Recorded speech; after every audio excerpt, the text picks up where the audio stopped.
Ready. Play.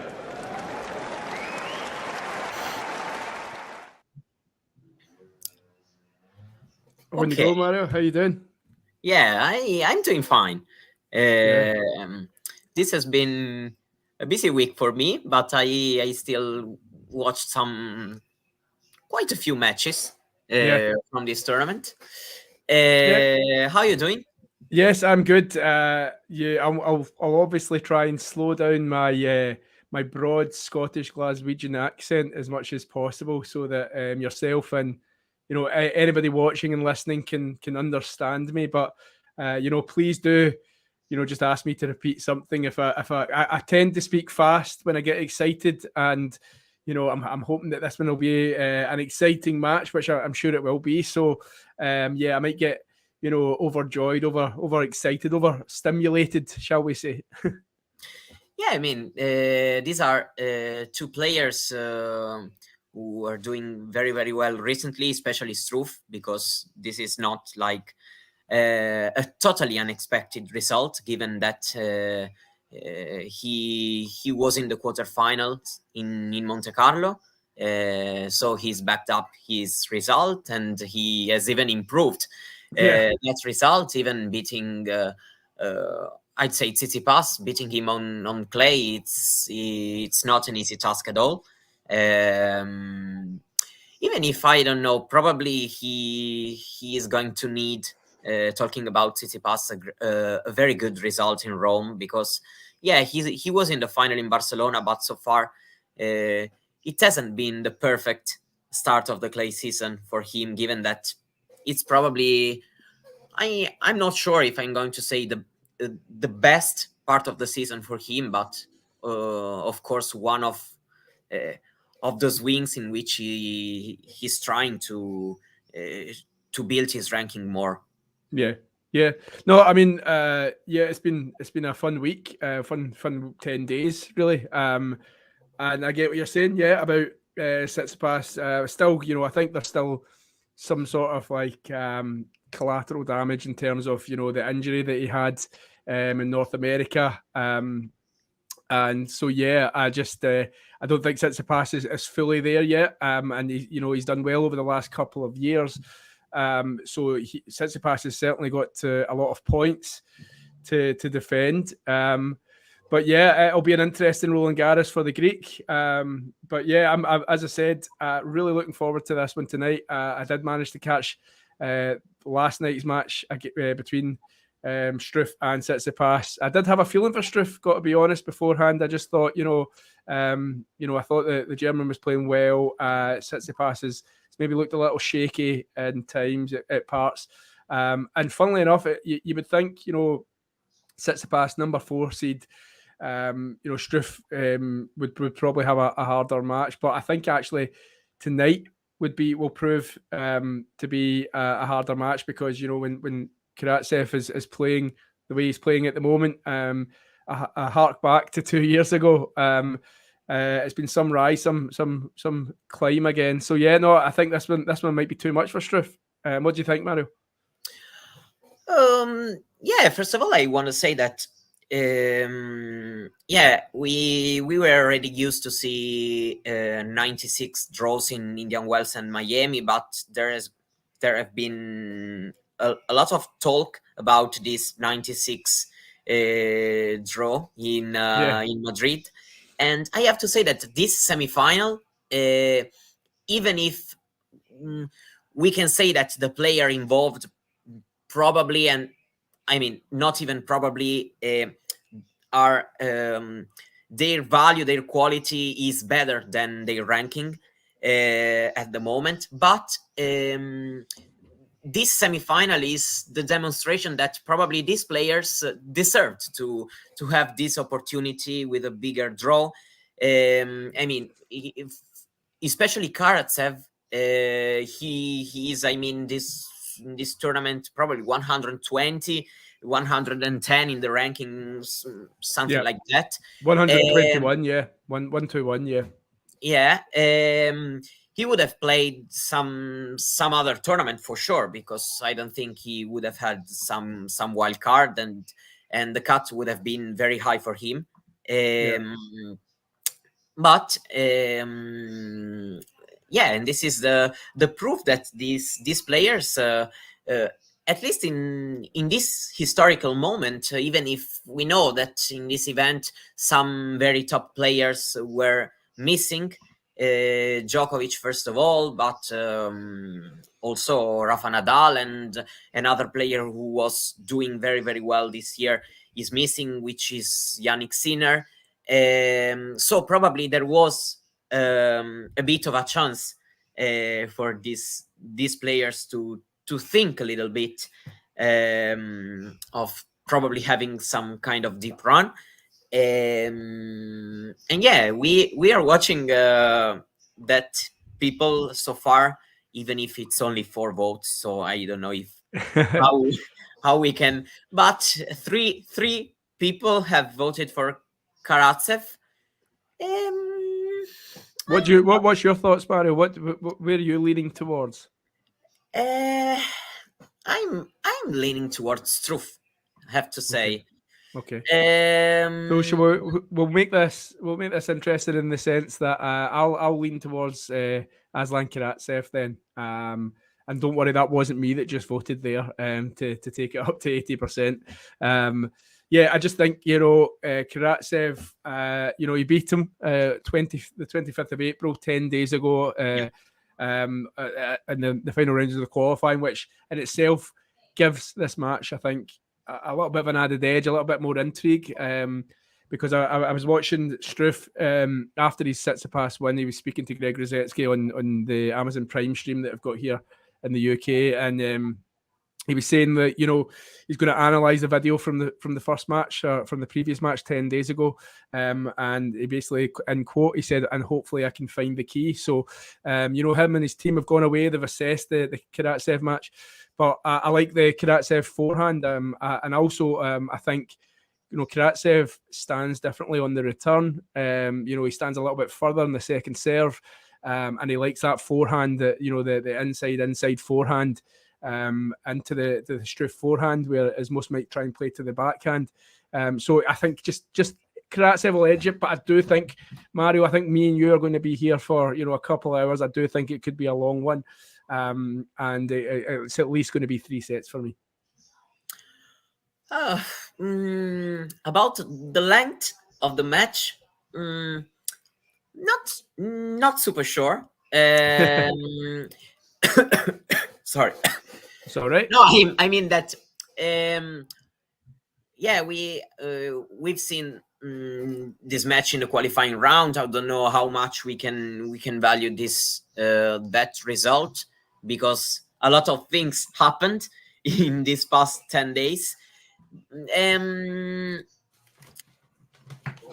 About 3 sets, it can of course be. I don't think we're going to see a very long match in terms of long games, very long rallies. So I'm not expecting a 3 hours match. Okay. To be honest. But let's see. They have started. Yeah, they have. Yeah. First couple of points shared. Struff is serving first. And yeah, it's 15 love. I'll give you a couple of stats if you want, Mario. I was doing a wee bit of research beforehand, and the reason I can kind of back up my reasoning why I think it could be a long one. Both these players have been serving and serving really well, and saving break points really well. So I was looking at some of the stats. Do you want to hear them? Yeah. Okay, so Jan-Lennard Struff so far coming into this match before they've just kicked off, he has won 93% of his service games. That is 68 out of 73. Karatsev has won 54 of his 59 service games, so that's 92%. So we've got 2 players here that are winning service games at a over 90% rate. So again, I think that will be key. And also in terms of break points, these guys have been playing a bit of clutch tennis. I looked at a stat earlier on that Struff was hitting 129 miles per hour serves at break point down against Tsitsipas. And in terms of their break point saves, Struff has saved 83%. That's 25 out of 30. and Karatsev has done 77%, which is 17 out of 22. So pretty strong stats by both players. Do you think that'll have an impact on things? Yeah, that's for sure. First game, and we have already seen 3 unreturned serves from Struff, who probably has had, between the two players, has had probably the most difficult path to this semi-final, in my opinion, because beating Tsitsipas, also he beat Dusan Lajovic. Yep. Who's been playing really well, both on hard courts and on clay. Yeah, so he really had a very tough path to this semi-final. Karatsev, of course, has done really well. I mean, even facing, of course, Medvedev, even if we know that this is not his favorite court in the world, but you still have to play a great match to beat him. For example, the tiebreak he played in the first set was something out of this world. Looking forward. Karatsev just won the first point, but it was quite a strong Struff return. It looked like Karatsev was a little bit on the hop there. He got it back into court though, and Struff could only find the net, so it's 15-love to Karatsev. He finds a first serve, and Struff again goes long, so 30-love Aslan Karatsev. So I heard you talking earlier on, Mario, just when I was coming on, you were talking to John Silk, who's on the buttons tonight, about the big Nadal news. So what's your thoughts on that? I know you were kind of referencing that you heard rumours in Italy yesterday. Yeah, I was saying that I had some kind of hope to watch him playing there. I mean, I don't know how to, at this point, I'm not really able to make some kind of prediction talking about Roland Garros, and I won't do it, even because I have to be fully honest that I don't 100% know all the situation regarding his position, talking about his physical state. Yeah. So I'm not going to make some kind of prediction. Of course, it's not the best possible situation for him to get there without playing a single play match. Yeah, and this also one of the very first time of his career. Yeah, last year he had a clay season with a bit of injuries, but still he played some matches. And yeah, also we were used to see him struggling a little bit with injuries here and there in his career, but usually he had some kind of physical schedule to be ready for this part of the season. It was all a build-up. Rome, even Madrid. There were tournaments in which usually he was near 100%. I know. I remember last year, I think it was in Rome. You can maybe correct me if I'm wrong about the Shapovalov match, where he looked dead on his feet. He was struggling just to get through the match, and I think at that point, people have doubted him before when it comes into Roland Garros, but just the form of Alcaraz, I think he's maybe facing a bigger task than he probably ever has to come in. I think it's 130 days or so. There's Ghost talking to us here. Not making it. So, Mario, I think he's talking to you, not making kind of prediction. I made the prediction. I told that, in my opinion, Struff is going to win this. He did, yes. I don't know if Ghost was maybe referencing the Nadal stuff, but we'll let you off. Yeah. Sorry, he was. You're right. I might be wrong. Ghost, you can correct us in the comments if you were talking about the match. I'm not that kind of person who's already thinking about his chances to win the event, because I'm not really in the mood to talk about that, even given the situation. Yeah, fair enough. For sure, the most important thing for everyone who enjoy his game and his to have him playing there. I mean, I know that he has some kind of record there, but he has nothing to prove to us in that stadium. It's not a tragedy if he is going to lose a match there, but watch him playing would of course be a good sign regardless of the result, because we're not in the situation to. I need Mario to be bold. Okay, let's say you're under pressure now, Mario. They're putting you under pressure. Okay, I'm under pressure, and my bold prediction is that he's going to go there without playing matches. Okay. We'll let him off with that one, Ghost. You forced him into a prediction. Back to the match that we're watching, and it's just went with serve, as you can see on the screen. Not much happening in ways of break points or pressure so far, and it seems like the serve and the +1 shots are kind of ruling the roost at the moment. Give as John has mentioned before, just give the Talking Tennis guys a subscribe. They're trying to get to 2,000 subscribers, so let's try and push that number up. And if you enjoy the chat and you want to contribute, just leave us a comment as well. So it's Karatsev now. They've done the changeover, and Aslan Karatsev is about to load up for a serve. Have you seen anything in this match so far, Mario, that has caught your eye? Yeah, it was the expected start, to be honest. Because players have held their serve pretty quickly so far. So I think that has been a nice start from both, as I was expecting. Yeah, a cross-court forehand there by Karatsev just catches the line. And one thing, I don't know if this is a trend, but I can see that Karatsev is going to the Struff forehand more than the backhand. Did you see a couple of the backhands up the line that Struff managed to pull off last night against Tsitsipas?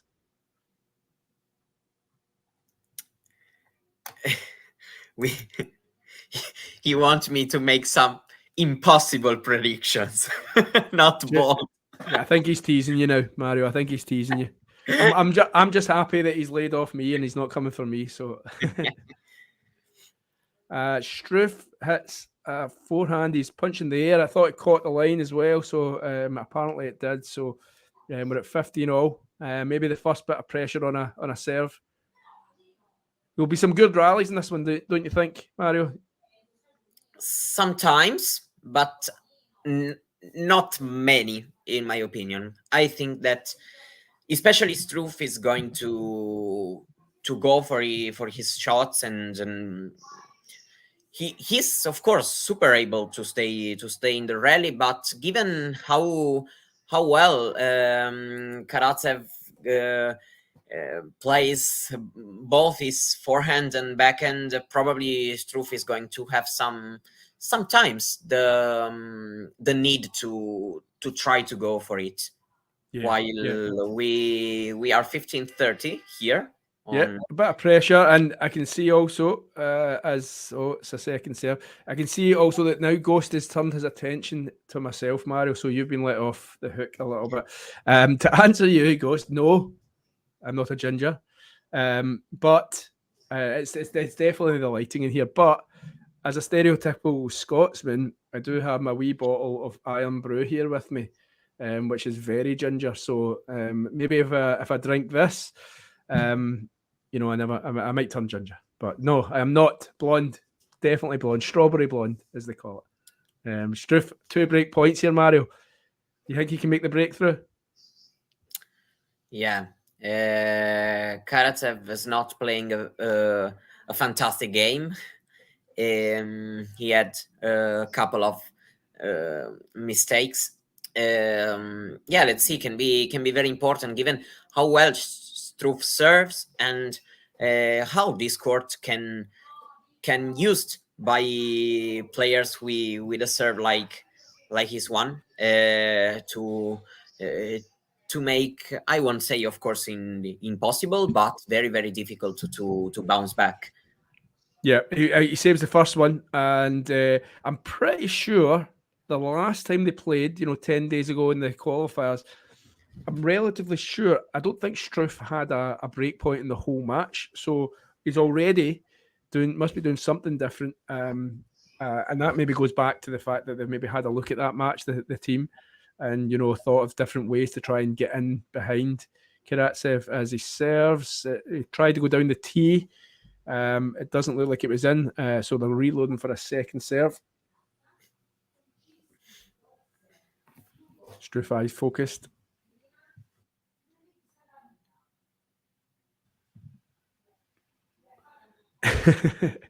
I've now got Max now accusing me of being Austrian and sounding like Dominic Thiem. I'm not sure if you heard me saying Max, but it's definitely a Scotsman. Unfortunately for me, I've got too broad an accent to get away as an Austrian, and that's why I pulled out the Iron Brew, Scotland's national drink. And that's the break. He's got the break. Yeah, sorry, I was too busy talking to Max and about Iron Brew and defending my Scotsmanness. Break to Struff, so it's 3-1 here. And Karatsev hits back straight away in terms of he's got a love 15. It looks like he meant it was a bludgeoning forehand there. It looks like he was trying to make a statement there. Oh, that's a great return. Yeah, I might be a little bit ahead of you, Mario. That's maybe why it might be a slightly confusing. I think I'm a little bit ahead of you in the stream. You think you're a little bit behind? No, I think I'm a little bit ahead. I'm a little bit. Yeah, a little bit because today I'm watching. Usually in the live shows, I am the one a little bit ahead the others, right. But this time I'm watching the match on another computer here on streaming. Probably but no issue for me. No. Even because during the points and I'm focusing, so it's not a problem for me. No worries. Well, I'm at 15 all, and Struff is lining up a second serve here, which he gets into court, but Karatsev nails one down the line. Struff can only put it high, and the volley's put away by Karatsev, and it's 15-30. This will be interesting if he manages to break back straight away. Yeah, it would be very important because only one break, of course, but 4 games to 1 can be I say a pretty good a good score for Struff to try to think about halting and winning the set. So of course, immediately breaking back. Struff just tried to serve and volley, and Karatsev drilled it down the middle of the court. It was at the feet of Struff, and he could only get the volley, and he put it long. So Karatsev now has 2 break points to break back straight away. Yeah, yesterday Struff had to face, I'd say, a lot of break points, especially one set point in the first set, which he won the tiebreak. I'm of course interested to see if he's going to be on point in the important moments of the match. Yeah, well, it was 10 break points he faced against Tsitsipas, and he saved 9 of them. And as mentioned before, he was hitting 129 miles per hour serves to do so. He just did one to save the first one, but he's just again tried to serve and volley, and he's found the net, and Karatsev has broken back.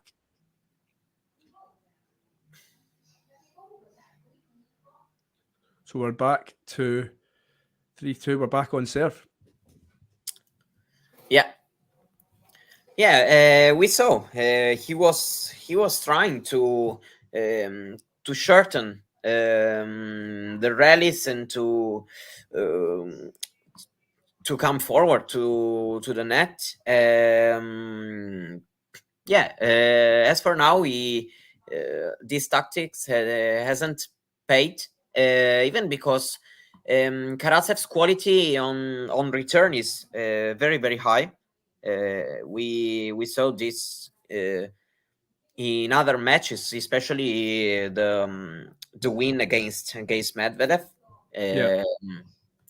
And yeah, he did a pretty good job. So no, we're back on serve.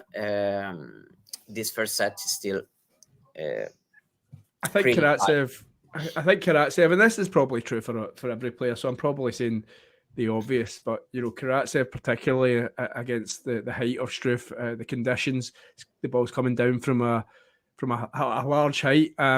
So the second serve is key for me, and I think that's what happened there. I think Karatsev knows that he needs to be aggressive on the second serve and dictate, and I think that's what happened there. I think that's why Struff, who I don't think he's only lost, I think four or five service games in the whole run.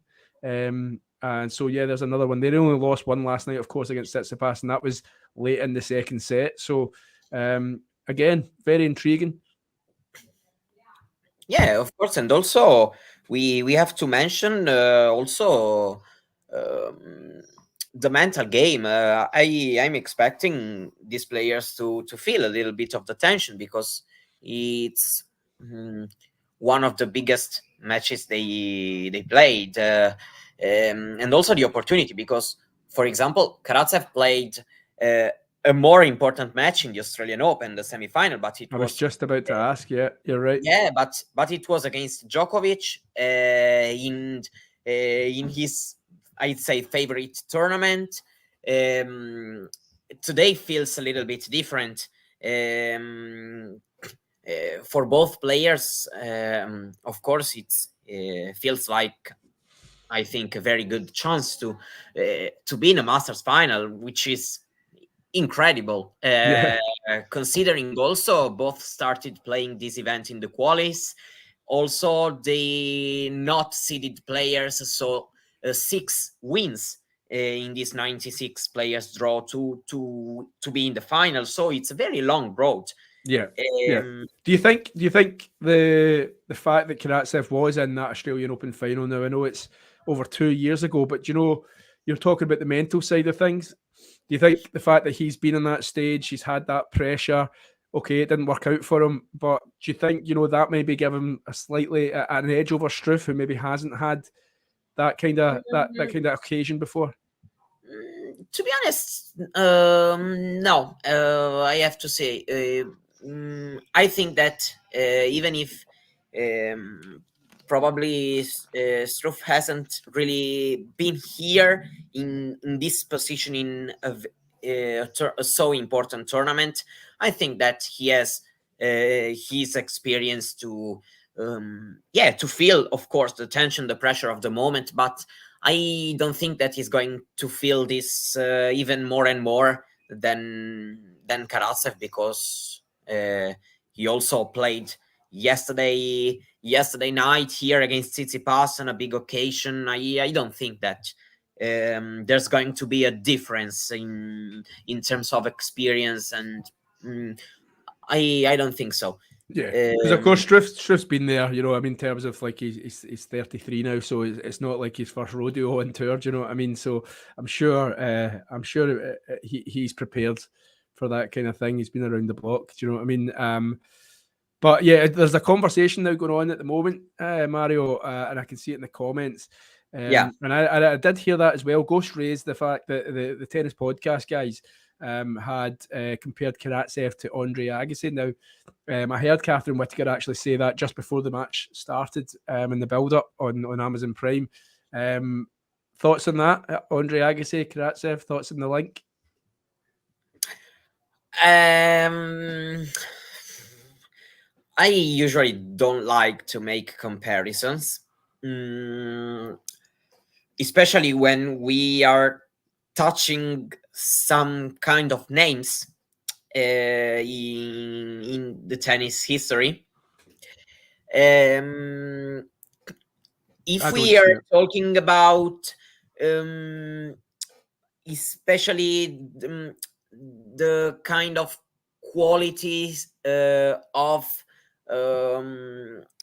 his shots in some parts of some matches, probably we can see something, but no. I think it's a tenuous link, isn't it? It's quite a stretch, and I think that's generally. I disagree, to be honest. Talking in general, because when we are talking about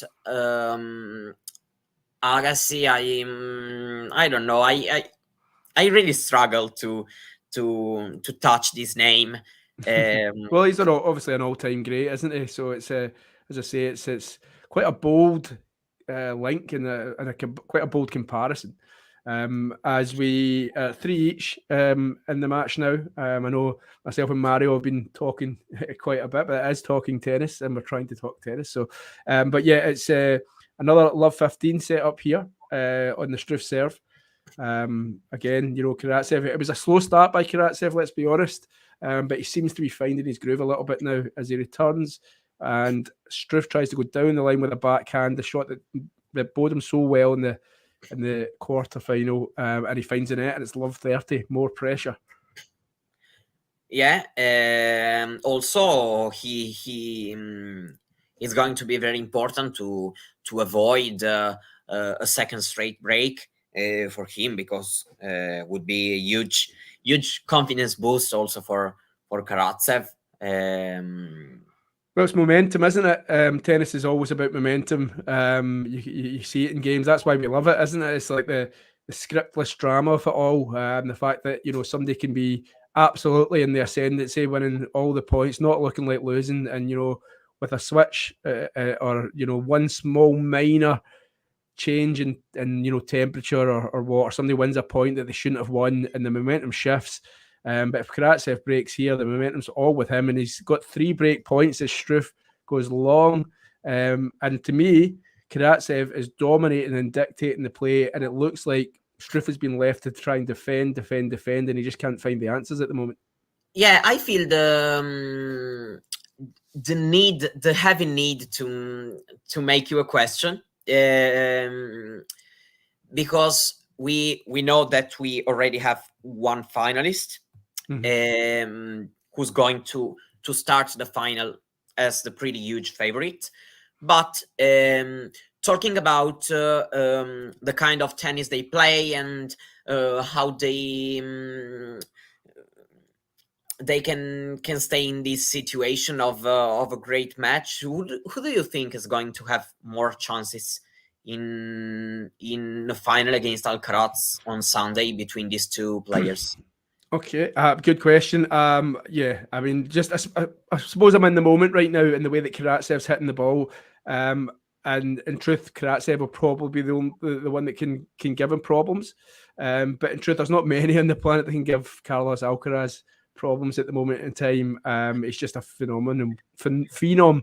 Easy for me to say. But yeah, so I'd go to answer your question, Mario. He's just broken again. No, because I was thinking about Karatsev too, to be honest, because I think that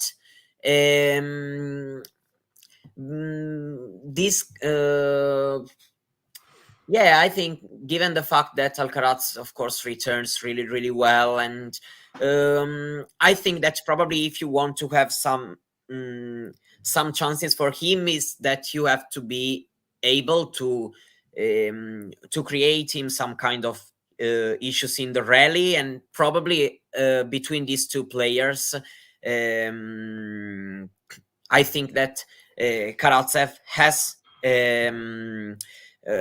also, as Ghosty are talking,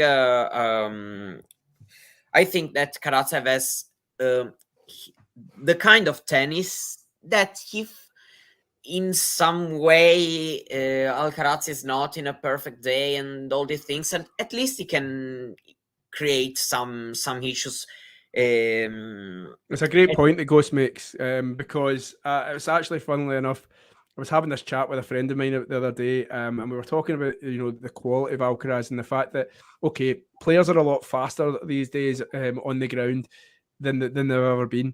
But I think the fact that Alcaraz uses that drop shot so much and so well, I think players, the emerging players over the next 10 years, I think the coaches, the trainers, when they're 15, 16, 17, they're going to be all about speed. And a lot of the training is going to be how quick can you get from the baseline to the net, because if you want to make any dent against this guy, that's where you're going to have to focus. But the fact is, Alcaraz pushes you back, and that's what he does. He pushes you back, and he doesn't even give you a chance to try and get back to the net in time. But I think speed is going to be key for any rival to come to try and match up against him over the next 5-10 years. I think that is going to be key. What do you think? Do you think like players like Yannick Sinner, Holger Rune, do you think they've got the kind of capabilities, the pace maybe to try and cause him problems? I have to say that, for example, we saw a lot of matches already between Alcaraz and Sinner, for example, and two things that make Sinner able to create very, very good battles and also beat Alcaraz sometimes is that first of all, he has an amazing return. For example, in Miami, I saw that he had some incredible return stats. For example, 80%. When Alcaraz was serving the first serve, 80% of the return were on court in. And for example, it was amazing. And this is a factor that allows him to play even matches with him. But also the fact that Sinner is very, very good in anticipating the decision of the shots, and he's really I don't know, watching the rallies, Alcaraz and Sinner's rallies, is like to watch sometimes table tennis. Talking about how fast their hands are in when they're going to play forehand, backhand, even when their feet are not incredible well in terms of position. And this is, of course, another factor that allows him to be really, really competitive against him. About Rune, for example, we haven't seen a lot of matches, but I'd probably say something a little bit different. I think that probably he can be able to change rhythm sometimes, and trying to put him, I don't know, in some kind of uncomfortable situation with changing pace of the shots. In the way, for example, he bounced back when he was deeply down against Sinner in Monte Carlo, for example. Even if we have to watch a bit more to be able to make a clear analysis, because I think that on the main tour we played only once in Bercy, and I think Alcaraz did he retire, didn't he? Was it he retired injured? He retired, even if we saw a big part of the match. Rune was a set-up anyway, I think. It was 6-3 and the tiebreak in the second set. Right, that was it. Okay, sorry. Rune has the energy. I agree. Yeah. Just to update anyone who's not got the match on, Struff over the last 5-10 minutes has been struggling to find the court. Karatsev is 5-3 up, and again he's love 15 on the Struff serve. Ghost and Alcaraz has made 3 unforced errors. Karatsev has made 3 unforced errors so far, and we are playing from 31 since 31 minutes. So he is on point so far. I haven't been keeping track, but I bet you that those unforced errors were probably in the first few games of the match, when, as I said to you, it was a bit of a slow start from the man. Just a kind of point. Ghost has made a couple of comments. First of all, the Iron Brew Small Soldiers. It's actually an Iron Brew bottle pyramid. I'm going to try and build in the room. And the Alcaraz effect. I actually read something on the ATP website at the start of the year. Now, I don't have the figures off the top of my head, but it was something to do with the ATP players have been starting to use their drop shots a lot more in 2022 because of Alcaraz. So I think that there is already an Alcaraz effect, as Ghost has mentioned, taking hold even with the senior players on tour. As it goes to 30 love on the Struff serve. It's been 4 games. Was it 4 games in a row? It was 3-1 down, so it's been 4 games in a row for Aslan Karatsev, and Struff is trying to stop the rot, and just get himself back into the match a little bit. And a miss hit by Karatsev there gives Struff game point 40-30. And he's punching the air, looking at his box, trying to pump himself up. Sorry, who got the point? It's Struff. It's 40. Yeah. It was a strange one. No, it was a strange one. It looked as if, I don't know why, but it just looked as if Karatsev had given up the point, but it must have been just a total mishit that had flew over the baseline. Good return. Oh, what a return by Karatsev. And so he's drilled it down the line there, and we're at juice. Yeah, I'd be lying if I won't say that I really like Karatsev's tennis. I know that sometimes he's not on, but when he's on, he is a really enjoyable player to watch because of these great shots. Struff finds the net there, so Karatsev, sorry to interrupt, Mario, just to update, Struff just found the net, and Karatsev has a set point to make it 5 games in a row from 3-1 down to take the first set 6-3, if you can see this point out. I just wanted to ask you, Mario, then, Karatsev, he had a high, he won last year against my lad, Andy Murray. I think it was Sydney, he won that event. So, but, over the last, say, 12 months, he's dropped to 121 in the world. Have you got any thoughts on what that dip has been down to? Considering, look at the talent the guy's got, how good he can play.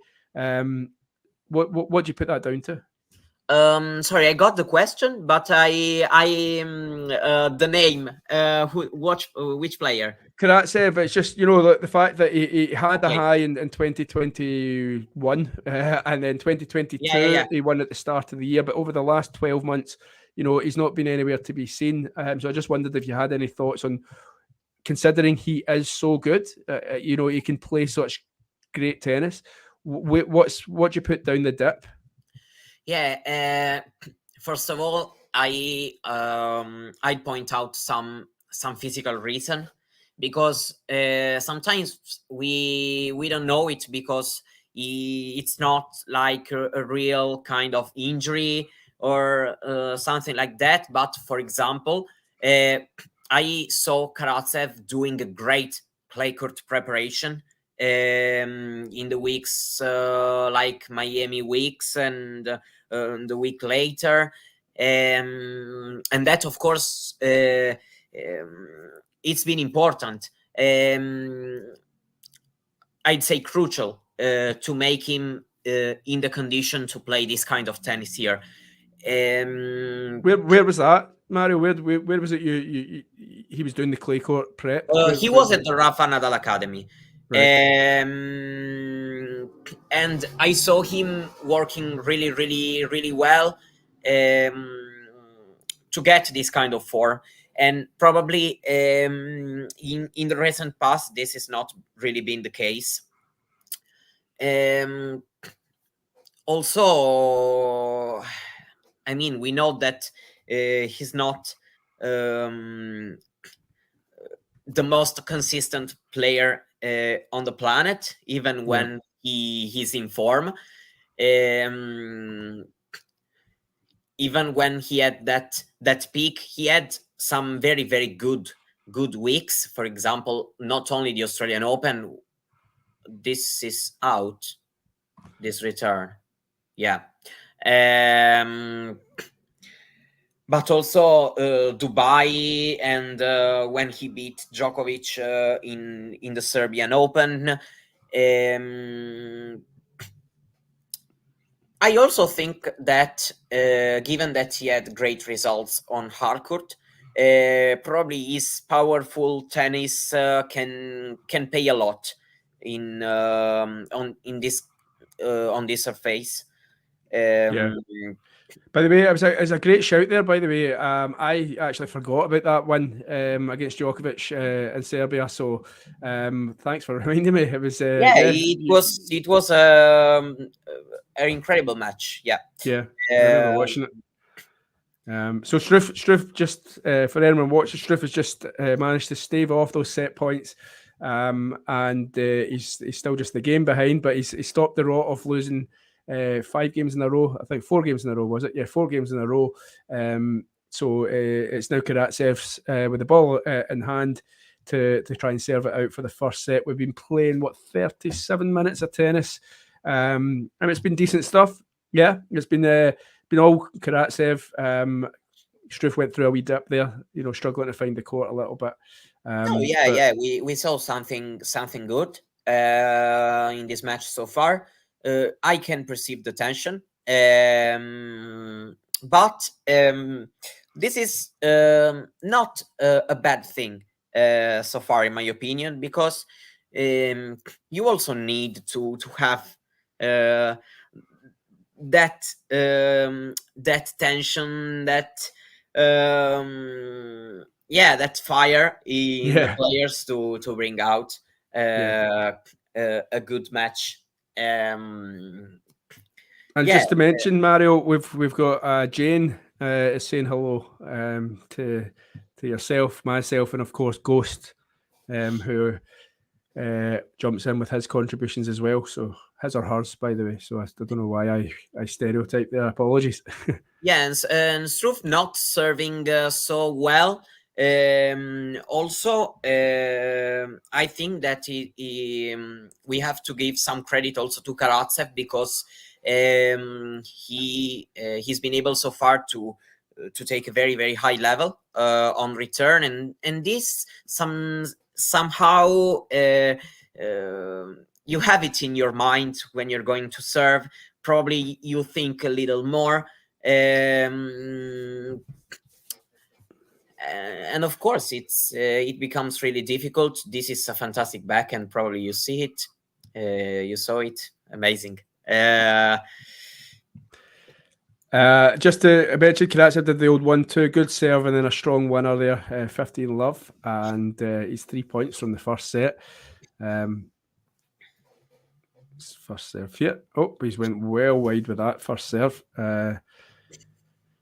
So yeah, if Karatsev sees us out then, Mario, and we go into the second set with him leading it, do you see a way back for Jan-Lennard Struff?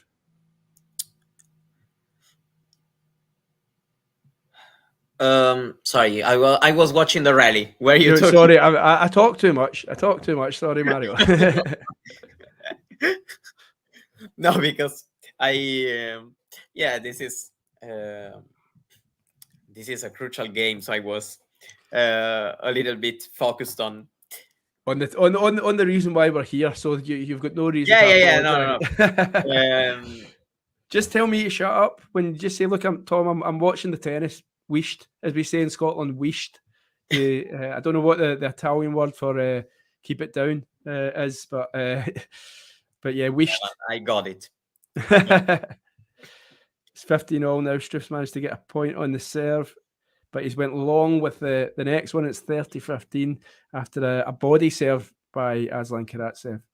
Ghost has just confirmed that he's a dude, but he is also informed he would make a good old broad. Do you know what a good old broad is, Mario? Probably not.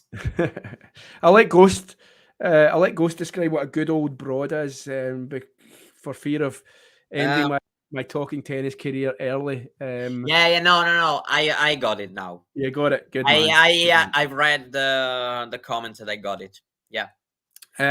Ghost also raised. Have you noticed that Karatsev's left thigh? I can see it now, just under the short. It's actually strapped up. I saw this from the first points, but I haven't pointed this out because, to be honest, I don't see this penalizing him at all so far. Of course, we have to mention that Karatsev has won in Madrid the 7 matches so far. No, Karatsev. Yeah, 7. I think you're Yeah, right. Karatsev.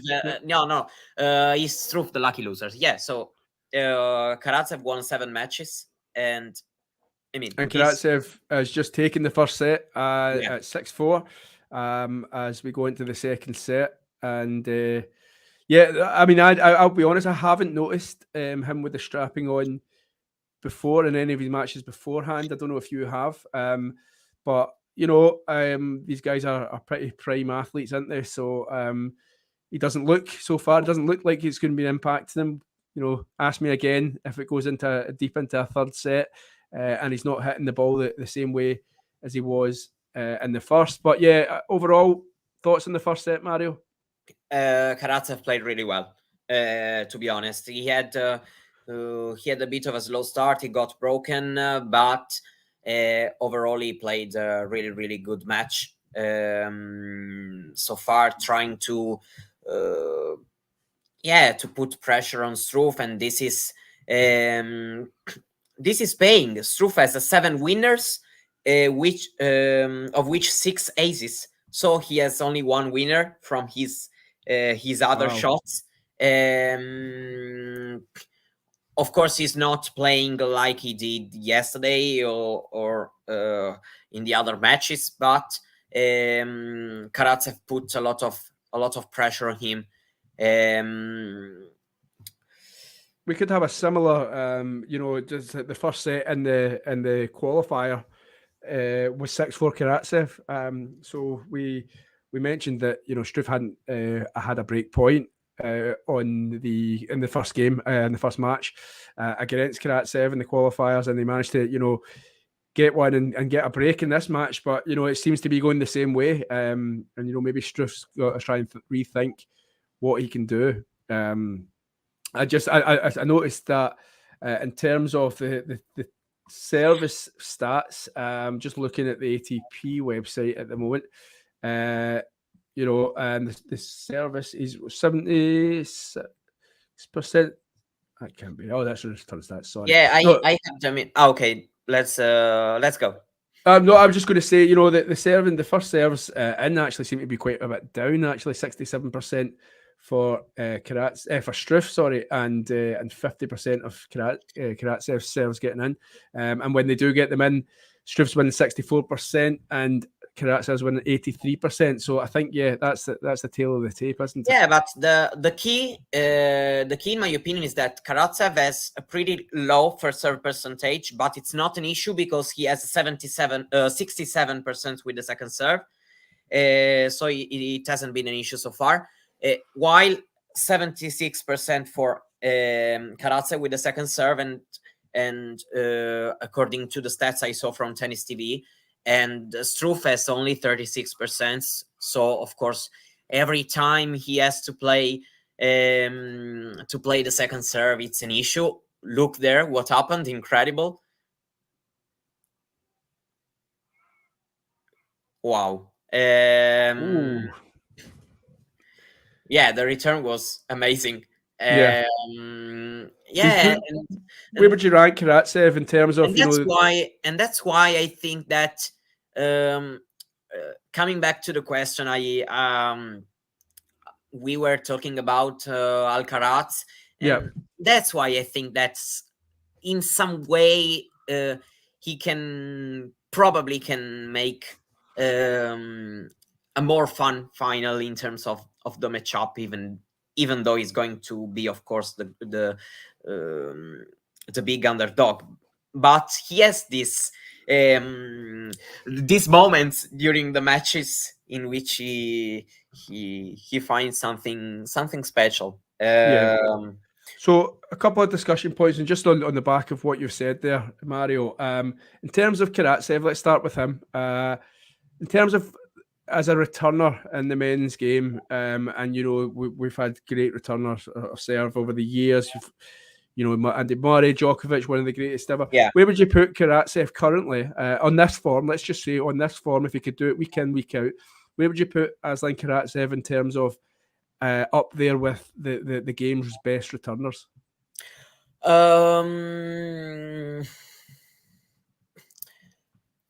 Okay. I've put you on the spot a little bit. I know I have. That's why we're here. No, I mean, of course, it's difficult to make a clear standings. I probably go with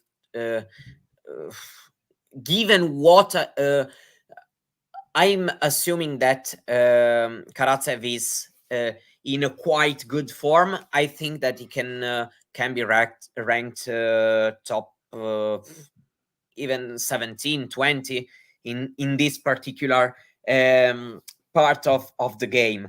Right. So similar question, but flipping it a little bit. How strong do you think the Alcaraz serve is in terms of the best servers out there? I hear a lot. I think it's Rob Koenig who does the commentary. I think he always kind of says that Taylor Fritz, he would always have Taylor Fritz's serve. Where would you put Alcaraz, in terms of the men's game and his serve? In Madrid, his serve pays a lot, to be honest.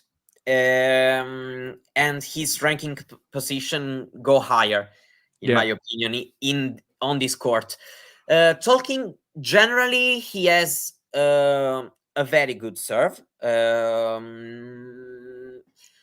But I think there are some players who can serve a bit better.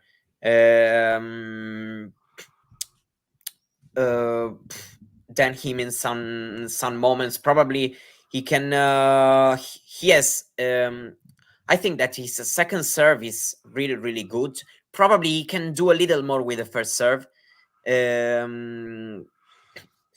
But talking about this tournament, this kind of court, he has a really good serve for these conditions. Yeah, just the way it'll kick up.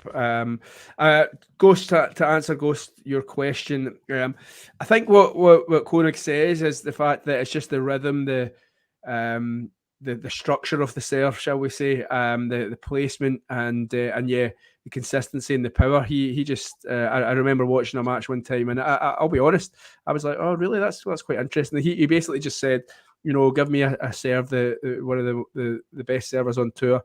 I'd take Taylor Fritz's every day, and I think it was just the motion and the structure of the serve. I think he just enjoys it. But we're all entitled to our opinion. And I remember watching Alcaraz last year against Rafa. I think was it Indian Wells. It may have been Indian Wells where they played. And it seemed to me, obviously, Alcaraz is starting. That was he was coming into it last year. But I just remember the serve seemed to be the weakness at that point for Alcaraz. And I remember thinking, it wasn't that easy to serve that day in Indian Wells. Yeah, it was windy, wasn't it? It was very windy. Yeah. So I don't know how much that match, Good to point. be honest, can. But yeah, also every player, given some exceptions, every player serve can be huge on some different conditions. For example, even if we don't know him for being a big server in a court like Wimbledon, Djokovic serve is top 5-6, for example, and probably it's not the same in Monte Carlo. Urkac has a pretty good serve. I agree with what Gus is saying in the comments, talking about huge servers. And Oh, we have a chance. We do, yeah. I was just going to say Struff has a break point to maybe flip this match a little bit. Good serve, good body serve. Karatsev, and Karatsev finds the winner after a cracking first serve. It can only be, bounced back by Jan-Lennard Struff, and Karatsev just puts it away. I think just to answer Ghost in terms of second serve, you touched on it there, Mario, and again, great work and great knowledge. The Djokovic serve, I think, I don't think anymore, but I think when he go back to 2022, I think it was when he won the Australian Open, and I remember I actually wrote a piece for a website about the Djokovic serve and how it had improved the previous 6 months, even going up to January, February 2022, and he was getting so many more free points because of his placement on the serve, and obviously that's something that Goran Ivanisevic has been working quite heavily with him on it. So I think that the Djokovic serve has got to be up there for me in terms of and Tsitsipas, effectiveness. in my opinion. Tsitsipas, yeah. I really like his serve, and usually his starts are really, really good. Yeah, and the Medvedev, we're now flinging in every name, but Medvedev as well now. He doesn't probably look like he's got the most powerful serve, but it's effective, it's impactful, and he doesn't, when he's on form, he doesn't lose a lot of service games. Yeah, you're right. I'd still going for Tsitsipas serve, probably making a comparison. But yeah, of course, you're absolutely right. I think that one would annoy Daniil, wouldn't it? Because I don't think they two are the best of friends. Tsitsipas and Medvedev. Too love. Yes, sorry, too much chatting again. Struff has managed to break serve, and we should really focus more on the match, shouldn't we? But that's what we're here to do, is talk about tennis. So when you guys give us comments, we'll respond to them, and we've been talking about the serve there. So, but yeah, 2-love Struff. Yeah, well done. He's back into the game, and much. I'll be honest, I'm a little bit surprised by that. Has the Karatsev level dropped off, or has the Struff level, went up a notch? Holding that game on, he was 3-5 down in the first set, was of course important to restore his calm and his confidence. Of course, as it can happen, Karatsev has found two non-brilliant games, but yes, Struff looks like he found his calm again. Yeah. Sometimes that's the way. You just have a wee sit down, have a word to yourself. It has happened. It has happened also yesterday, even in a more crucial point of the match against Tsitsipas, because he had the only break he suffered. He had a very poor game to lose the second set. And it could have been like the sliding doors of the match, but it hasn't been the case. And so talking about the psychological side of the game, he proved to have that necessary calm in this event to fight back. He played another great point. Just having a look there at the stats on the television, it's talking about the baseline points one, and I think it's gone now, but I think it was something like 21-7 in favour of Karatsev in the first set, but so far already in set 2 it's 7-3 for Struff. So I suppose even if I don't really like this stat, to be honest. I prefer, for example, comparing the length of the rallies. Okay. Because I struggle a bit to clearly understand what's a baseline point. I mean, a baseline point can also be a huge first serve, and then you close the point with a forehand. Very good point. Yeah, you're right.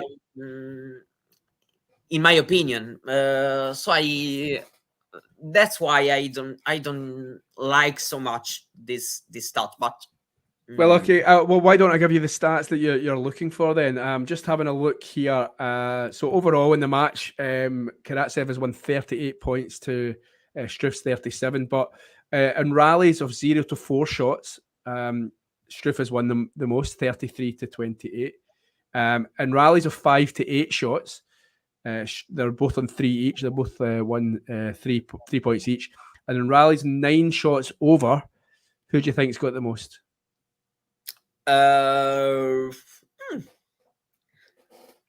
Well, I think that, I mean, talking about the way they play, reasonably, there should be Karatsev with a slight edge.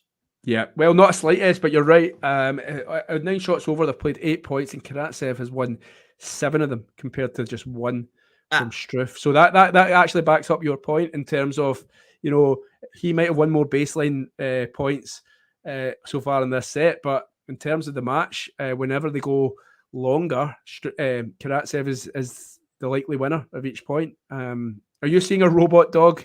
Yeah. Okay. Well, it's not something I thought I would say when I was coming on to this stream tonight, the words robot dog, but hey ho, life is a lesson. So Karatsev 3-love down.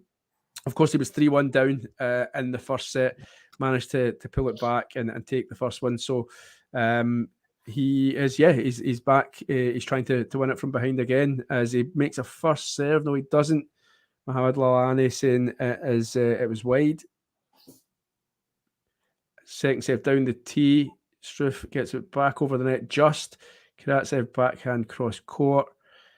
Forehand Karatsev down the line. Oh, and he's netted. This is some turnaround here. Karatsev's the one now looking a little bit frustrated, and that kind of says what I was mentioning earlier on, Mario, in terms of momentum. Who would have seen this coming at 6-3 as the second set started, with Karatsev putting pressure on the Struff serve in the very first game. But momentum is huge in tennis, and Struff has all the momentum right now. Yeah, I totally agree. Also, I mean, it can be quite normally in a match like this one. We also saw a lot of matches at big stages, even between very, very top players, going like this a little bit, because you can have, especially in the later stages, these players come from the qualies. They can have some games in which probably they start feel to feel a little bit tired, and then they find their energies again. I'm not that surprised that we had this momentum shift. We've got a couple of great forehands there for Karatsev. One cross court, then the next one up the line. He puts a smash away, but he has just there. I don't know how where you are in your stream, Mario, but he has just been looking down at his legs a little bit there. And I wonder if Ghost's point about the strapping is actually starting to make some sort of difference. I don't know if you noticed that, did you? Yeah, I mean, of course, the leg is not strapped with no reason. There should be a reason, of course, but it's also a kind of strap that we saw a lot. We see a lot in tennis. A lot of players sometimes when the tournament goes to the final stages, I still don't know how to evaluate this. To be honest, but I mean, still, I don't think it's a big issue, to be honest. No, I mean, it's a guessing game. We don't know the extent of a player's injury. Again, I would like to have his legs, but this is it's the calves, isn't it? The calf muscles, they're beautiful. I think that's what Jane was saying earlier on about his beautiful legs, but I mean, it back. They're not. I don't think beautiful is It wasn't me that said it, Mario. It was Jane, I'm sure. Let me go back. But I disagree with this word. But in terms of I mean, I luscious calves. She said. Yeah, exactly. To quote her, luscious calves. I've seen worse. I wonder if Ghost has luscious calves when he dresses up as an old broad. As Karatsev's brought it back to 40-30. He was love 30 in the game. He's just hit a pretty strong first serve, which Struff can only go wide with, and he's got a game back. And, he'll be looking to try and get this Struff service game. I think, both players, I mean, Struff doesn't have an option now, but I think both players will be trying to get this one finished, or certainly Karatsev will be looking to try and get this finished as quickly as possible, and he'll not like the sight of a third set, especially when you've got Carlos Alcaraz on the horizon. Yeah, of course. I think that every player, at least if you are not like super stronger than the other player, I think that you want to take your chance and end the match as soon as possible. First of all, because you want to avoid to be in danger. But yeah, of course, also because for sure, considering that these players have played, this is their 8th match in Madrid. It's of course a pretty long stretch. Struff really dominant in this service game. He's basically he's found his rhythm. He's found his rhythm. Mario, I'll allow you to read out Ghost's last comment. Do you fancy having a go at that? Which comment? The one that starts Jane's not wrong.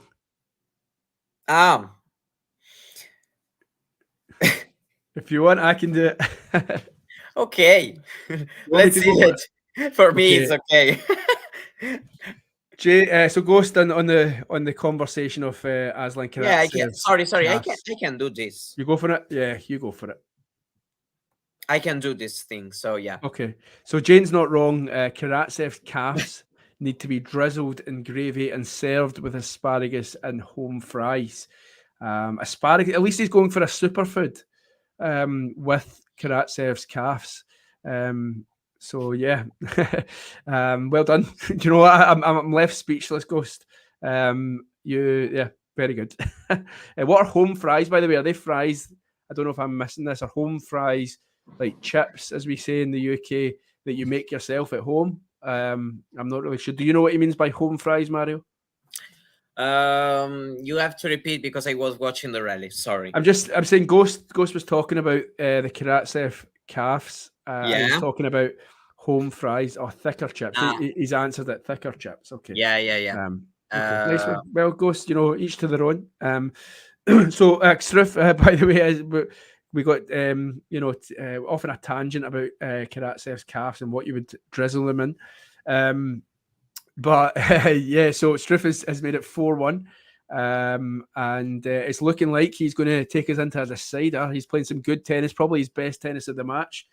And Karatsev needs to try and find the antidote to the Struff domination right now. Yeah, of course, two games away from taking this set.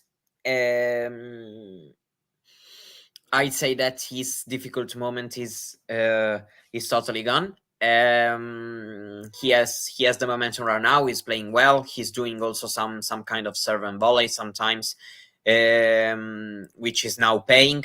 It's a good match so far because we are watching this fight, two different game plans. And also, of course, I really like these matches in which there's a really huge thing to conquer. For example, a first Masters final, given also the fact that these players have already a lot of experience. I like this kind of situation. To be honest, I'm here for the upset every event. Yeah. I like these situations. Well, Madrid has historically been though, one that'll maybe throw up this type of matchup because of the conditions, because of the altitude. So yeah, I always look forward to Madrid. Just because of this type of situation, it's a good one to have. I think. Am I right in saying he'll be the third if Struff was to come back and win this? Yeah, no, you're right. Rome has always has not been the case in Rome, for example. If you watch like at the Golden Book of the event. Well, I'll tell you one. Just before this match came on, they were showing the 2015 final on Amazon between Andy Murray and Rafa Nadal, where Andy Murray won 6-3, 6-2. And I was watching it, and obviously, as a Scotsman, I'm a big Andy Murray fan. But I was thinking it, go and see if I ever interview Andy Murray. I'm going to ask him if he believes that was his best ever performance. I don't know. Do you remember the match, Mario, at all? Yeah, I remember the final you're talking about. Of course, Murray won quite easily. Even the other Masters event he won on clay in Rome. The following year he was playing Djokovic in the final. Yeah, I remember that as well. Yeah, that was a good one. Yeah. Yeah, of course, 2015 and 16 probably these have been his most consistent seasons. Even if probably in 20, of course, it's difficult to say because Murray had a really consistent decade between 2007 and 2016. Yeah. I mean, of course, I have to choose a stretch of his career. I'd say the second part of 2016 was the best he had because he had the slam with Wimbledon. He won the second gold medal. Davis Cup. He had Davis Cup. He finished. The Davis Cup. It was the previous year, 2015.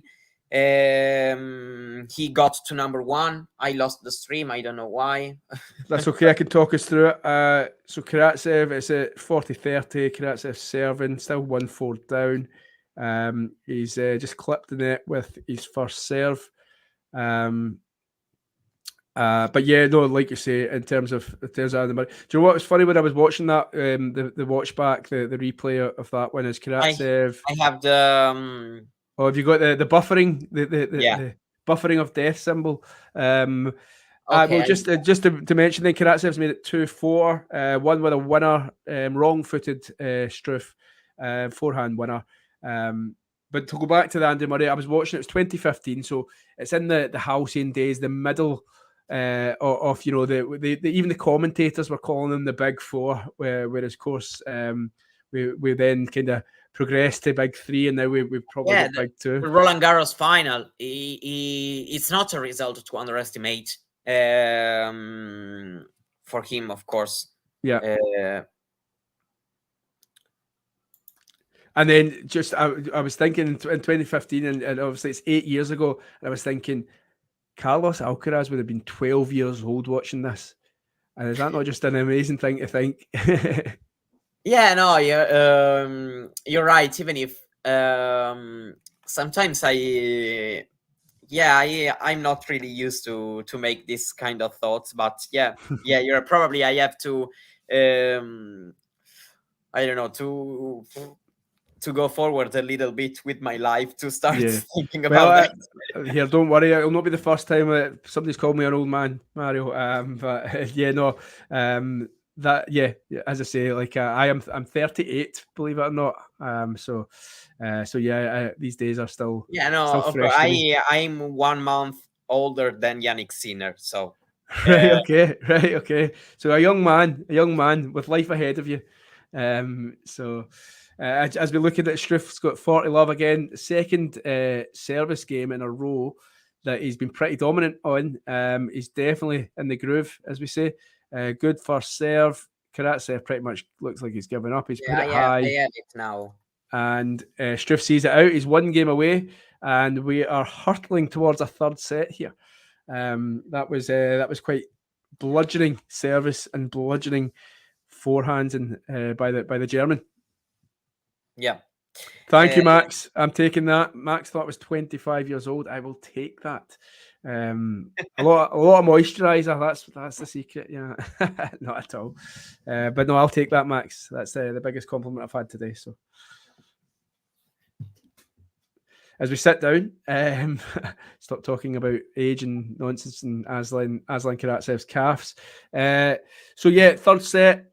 Who's the favourite? I know I asked you at the start of the second set. We're not there yet, but I asked you if there was any way back for Struff. We were unsure. He's proved us both wrong.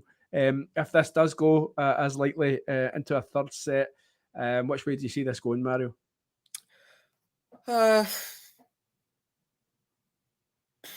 It's not that easy to say, but at this point, I will stick with my prediction of the beginning of the match. You did say you did go for Struff. I sensed a little bit of doubt midway through the first half, but you're jumping back on the Struff train. Yeah, also because I have to be fully honest, and I don't like to change, to abandon my the players I've chosen, and because it's like if there's still a chance, I want to stick with my my initial thoughts, because I want to be right about that. Loyalty. That's called loyalty, Mario. So don't be feeling bad for sticking with your original prediction. You don't want to be a glory chaser. Oh, I think he'll win. As we serve, Aslan Karatsev stepping up to serve to stay in the second set. And he serves an ace, does he? No. It looked like an ace to me in first look, but it's gone wide. I don't know if you heard about that, but there have been some kind of controversy a little bit, I know, about the ball girls. I saw a TikTok video. I did. Yes, very, very. Yeah, since it's the first time I'm here with a Madrid match. I did the live show last Saturday, but there were a lot of things to talk about, and I saw about this a little bit controversial thing, and yeah, I don't know if you have an opinion about that. You're trying to take me down dangerous territory here, Mario. Yeah, do you know? I'll be honest with you. When I switched on Madrid this year, you notice the ball girls and the way they're dressed, and I did think, I said, I wonder if there'll be some people out there who will, be thinking that's not appropriate, shall we say? So that was a thought that went through my mind. I thought, I wonder if there'll be any sort of complaints on social media or anything like that. And then, as I said to you, I came across that TikTok video. I think somebody on Twitter had basically commented on it. I think I'm just looking at it now. 3 days ago, it was a girl called It's Lisa's World. I think by the video, if I remember, she was actually a ball girl in Wimbledon when she was younger. So somebody who's quite well placed to have an opinion on it. So yeah, but like I said, I'm sure the Madrid organisers will. Who is it? Feliciano Lopez. Sorry, I can't even say that. So I don't know. I just it's not something that the only too much. The only thing I can say that, regardless of what everyone can think about that, these girls are not forced to do this as individuals. So that's the first thing. I tend a little bit to disagree with the tournament decision, but I feel like we have bigger issues to fix. Yeah. Even if, yeah, I would like to see a little change in this, to be honest, because he, it's the time to move on to this. It's a different world, and you know, maybe get with the times a little bit. You know, some people are going to, and rightly so, people are going to have an issue with the way, if it is in any way objectifying these girls, then fair play. So we'll see if it changes next year. Ghost, I was going to ask you, Ghost has mentioned if you want to pull up Ghosts about Catherine Whitaker. I just wondered if I haven't heard Catherine speak about the ball girls at all. I may have missed that. I don't know if Ghost, you want to kind of give us a kind of rundown or a brief description of what her comments were. I'll maybe listen to it. I think it might have been in the tennis podcast, which I've not caught up in the last few days. So if I'm not 100%. What Whitaker has said about them, but I'm sure you know they talk all things tennis, so I'm sure she would have had something to say. As Struff is 2 points from the second set, leveling it up. Well deserved, because right now he's playing really, really well. Even with his baseline game, he's doing really well. So no doubt he's deserving this, and probably going into a third with at least a slight edge in terms of the momentum and the psychological game. Yeah. No, I've enjoyed this second set. I've enjoyed, obviously, now he's going to lose 4 straight points and lose the serve. So we're not going to a third set, but no, he's dialed in there, and he has. Oh, that looked good to me. He's just hit a massive serve, but I don't think I think it was wide. So maybe you're right, Mario. Maybe you're right. Second serve, that looked wide. That looked long. Straight at the Karatsev body. He can't do anything about it. 2 set points to Jan-Lennard Struff, and fair play to the guy. He looks dialed in right now. A lot of people like myself would have written him off after the first set showing, but he's bounced back, and it just shows you the steel of this guy, doesn't it? Yeah, sorry. Wait a minute, because Is your stream gone? Yeah, sometimes I'm struggling with the stream today. I don't know why. I'll talk us through this point then. Struff, second serve, bouncer. Karatsev forehand clips in there, and it doesn't go over. Struff levels up. We're at 1 set all. We're going into a decider. Yeah, okay. I mean, yeah. And not good news for the doubles pairing, who are set to come on after this match. Have you got any thoughts on the Madrid scheduling, Mario? I mean, we had obviously the Alcaraz match. It was 3 o'clock UK time, 4 o'clock Spanish time. That finished in about an hour and a half, and then you've just got hours and hours. This 8 p.m. start probably feels a little bit too late to play 2 matches. Even if I have to say that this year the problem has been fixed a little bit, because at least players don't have to step up on court the following day.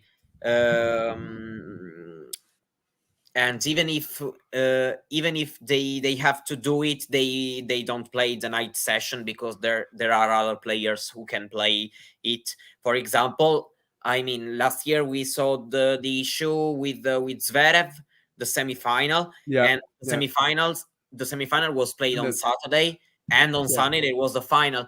And before there was the women's final.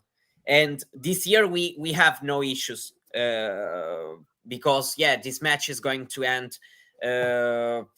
1 set to play, so as late as it can be. Let's say 10:45, if we are going to exaggerate. And also, even if the match ends at midnight, 1 a.m., they don't have to play the following day. So the issue is not that big as it was in the previous years. So I'm quite okay with this, even because, of course, tennis is also entertainment and not only their job. And if in Spain they have some, I also see there are some football matches which are starting at 10 p.m. local time. Yeah. In Italy, it's never like that. Yeah. But if in Spain the lives in the society and people's evenings are organized in this way, Yeah. tennis is also entertainment, and especially when we are talking about these kind of events. So I'm not that bothered. Yeah. If they do it in their way, they have a reason to do it. Do you think though after this match there'll be a lot of people staying for the doubles, the ladies doubles? This can be a little issue. I don't know what double match is going to. It's off the top of my head, Hadid Maya and Azarenka Dadmaya. Yes. Probably not so many people, but at least there's some big name. So why not? There can be some people who, for example, would like to watch Azarenka play live, even if it's doubles. It depends on the names involved. Yeah. Fair enough. Of course, for example, the Kachanov Rublev pair can make some crowd who still would like to. I don't know. I'm assuming, for example, a Rublev fan who's going to the later stages of the event is not there anymore in singles, but doubles can also be a way to stay there, to watch him, to have a sign or something like that. So yeah, to get your tennis fix. You touched on the ladies' final. It's obviously a blockbuster match. Any thoughts on who you think will be winning tomorrow? Yeah, I still think that on clay, Swiatek is going to start the match as the favorite, but Sabalenka won this tournament before. I remember the final she played against Ashley Barty.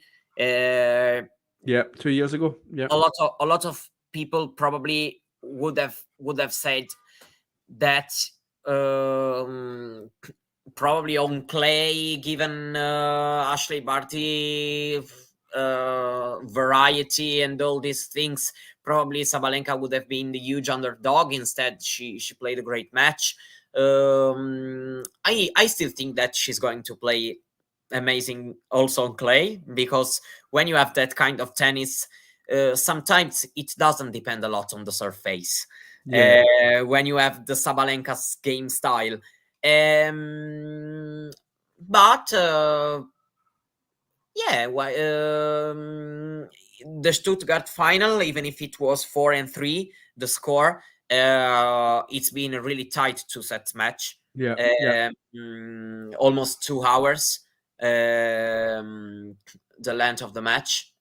So I still say that Swiatek can start the match as the favorite, but I'm not I'm giving Sabalenka some chances, and I think that if I have to make one prediction, I'd say that she's going to do a lot better than in Stuttgart. Win or lose is going to do better. She's going to do better in terms of the score. Yeah, it'll be a cracking match, and I'm looking forward to it tomorrow. Just a couple of updates. Karatsev has won the first game on serve in the third set. Struff now has the ball on his racket, and he's won the first point. Elsewhere, Ghost really isn't a fan of Catherine Whitaker. I think we've established. So yes, and to answer Max, I don't know David, not yet. But as Ghost mentioned, I have worked with Jack. I worked with him on the Sakari Badosa match earlier in the week. And yes, Jack is a fellow Scot. And as he mentioned, I think for a lot of the time we probably needed subtitles for people watching to understand what we were saying. But yeah, so yeah, I met Jack, not David. I don't know if David is another Scot. That would make 3, maybe more. As Struff makes it 30-15. Karatsev, do you think over the turn of set, do you think he's maybe had a think about what he did wrong in set 2 and what he could change and how he refines the key that was helping him through the first set, Mario? I'd say that he has to keep playing his game plan, his style of tennis, because I think that he has seen that it can create issues to Struff's game, and also of course, I'm for changing tactics and all these things as long as the match goes on, and changing something in watching also the player on the other side of the net. But I also believe that sometimes when you're doing something that has brought you to this semifinal and has led you to win the first set, you have to keep going with it. It's not that the time to change a lot. In my opinion, I think that he has to stay consistent and to try to do what he's able to do. Well, it's just one, what I would say was definitely one of the longest rallies of the match. And we go back to the start that we spoke about earlier on about, rallies over 9 shots. Karatsev has been dominating and he has a break point in the decider. I don't remember him having a break point at all in the second set. That's the way, because he's able to change corners and to make Struff run a lot. That's of course the kind of tennis he has to play. No need to change anything from a tactical point of view. In my opinion, that's his kind of tennis, and in my opinion, it's also the right way to play against a player like Struff. So. Big serve by Struff there. Sorry, Mario. Just a big serve by Struff to save the break point, and Karatsev can only find the net. So we're at juice. But yeah, I mean the start is still strong in terms of the one that was key that you and I touched on. The 9-shot rallies. We've got Karatsev 10 times he's won the point. Struff's only won it twice, and he's got another break point because he has forced an error of Struff. He tried to pass him. Struff was at the net. He tried to pass him, and Struff could only get his racket to the ball without any kind of impact and didn't make it over the net. So a second Karatsev break point. And this is a big one. This is a big one. In terms of the context of the match, isn't it? Yeah, of course. It can be very heavy for Struff, because after you won the second set and you probably kind of feel like, okay, I can get this, I have to keep going, and then suddenly the opponent bounces back and forces you to start thinking about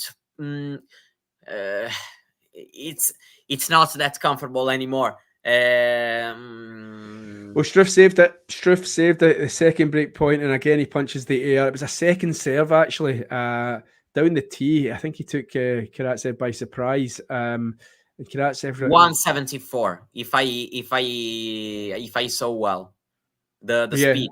Yeah. All right. Okay. Yeah. And now another big serve again. A second serve. Karatsev can only go long. Struff has game point to level up the deciding set.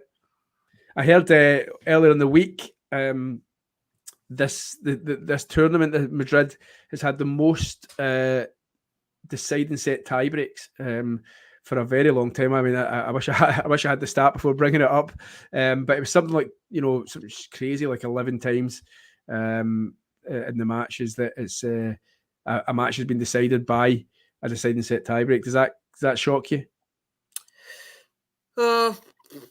No.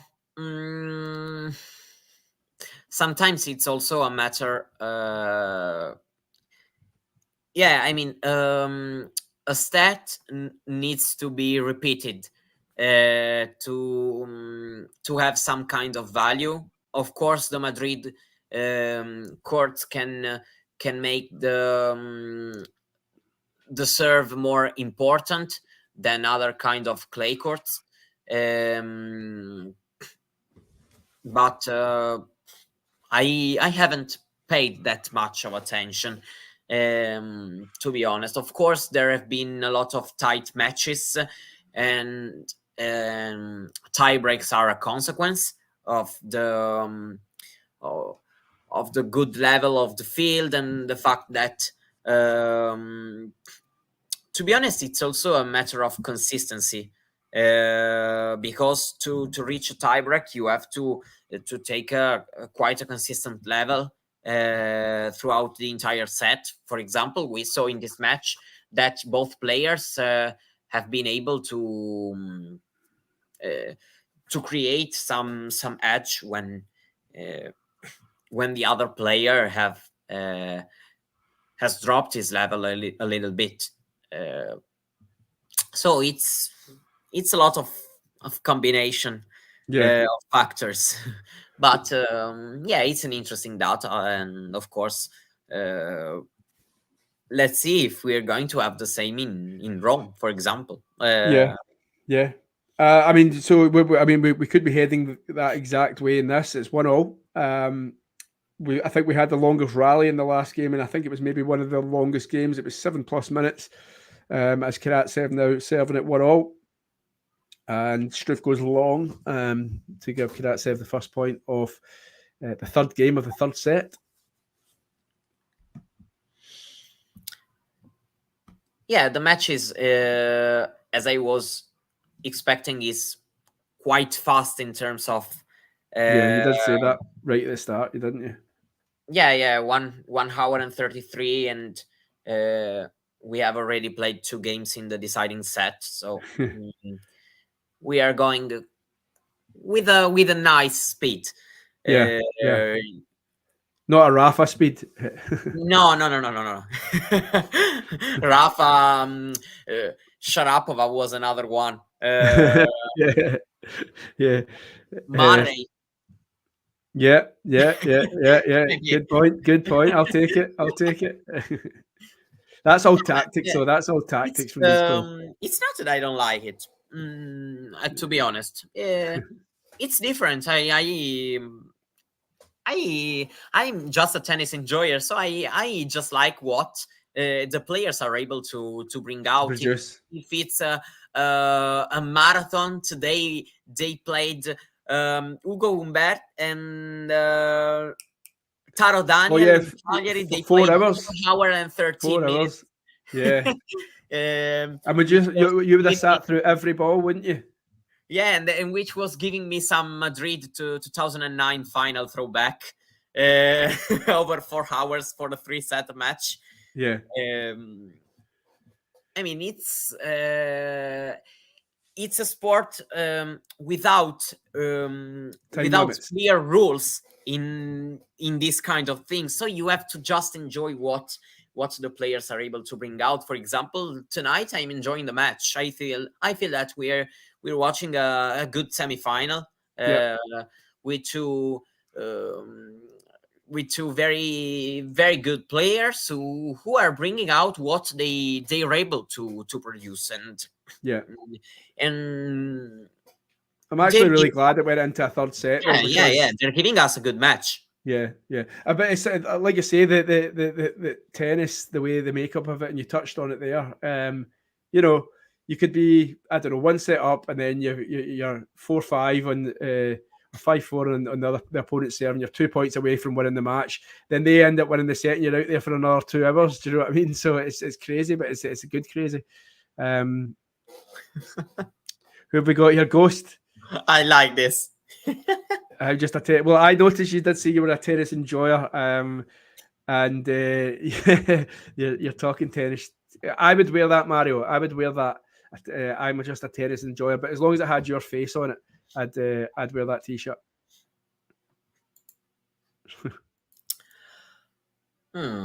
Okay, so we are entering. It just goes to show you tennis. Part of the match. It goes to show you tennis there. You know, you had a Struff service game that was 6 minutes long, and then you had a Karatsev service game that was like 60 seconds long. We have a news from other tennis tournaments. Oh wow! Right, okay. Yeah, which this week is interesting because 175 challengers are really good level events. So it's a lot of tennis. There are some nice matches, and there's something to look at because these are events which can tell us something about the next tournament we are going to watch in the following weeks. Yeah.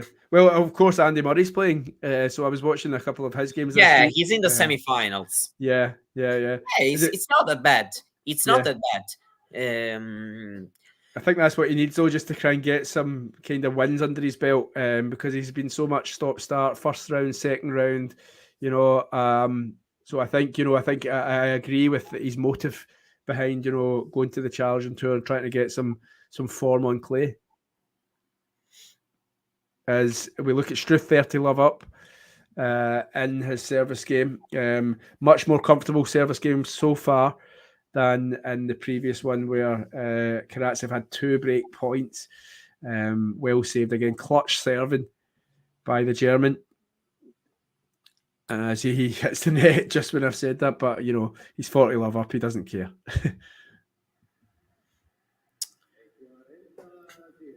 Yeah, it's a double fault. How many double faults has he hit in the match? Let's look. That's an interesting one, that. Double faults. I'm liking his body language. Struff's? Yeah. Yes. Yeah. No, I agree. I think he's looking the more confident. That was his 4th double fault. That's surprising. I didn't know that. Karatsev. Oh, you know, a minute ago I said it was 40 love and he didn't care. He's now at 40-30.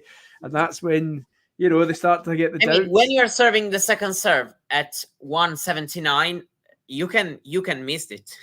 Yeah. So 4 double faults, it's not so worrying. I get.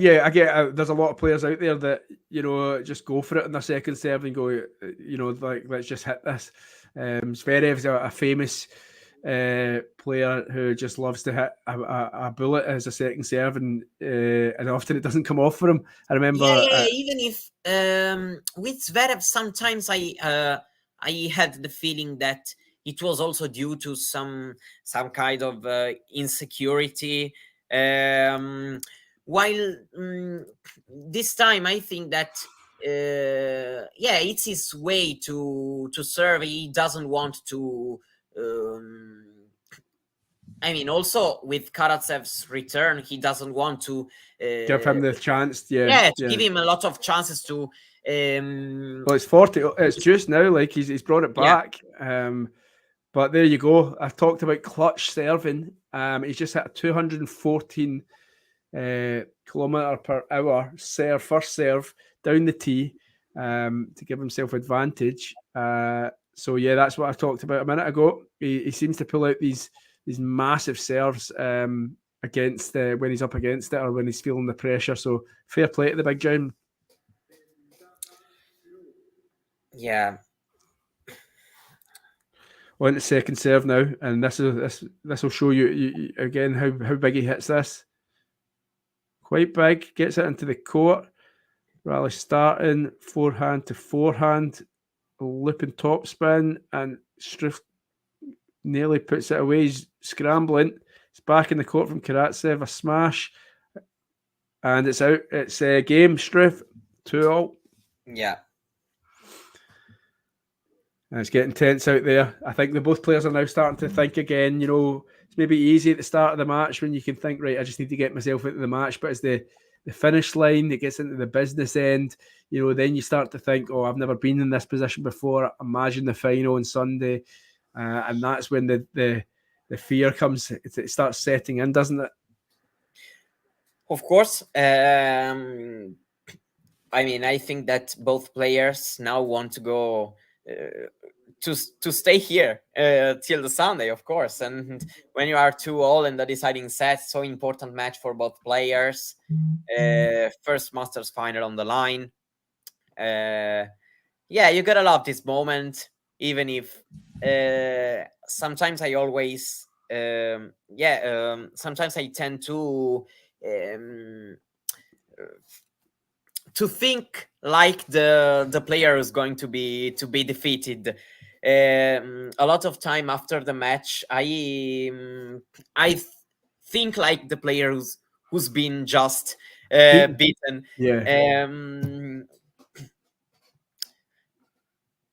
But of course, this is sport, tennis. Karatsev now hits his, I think, second double fault of the match.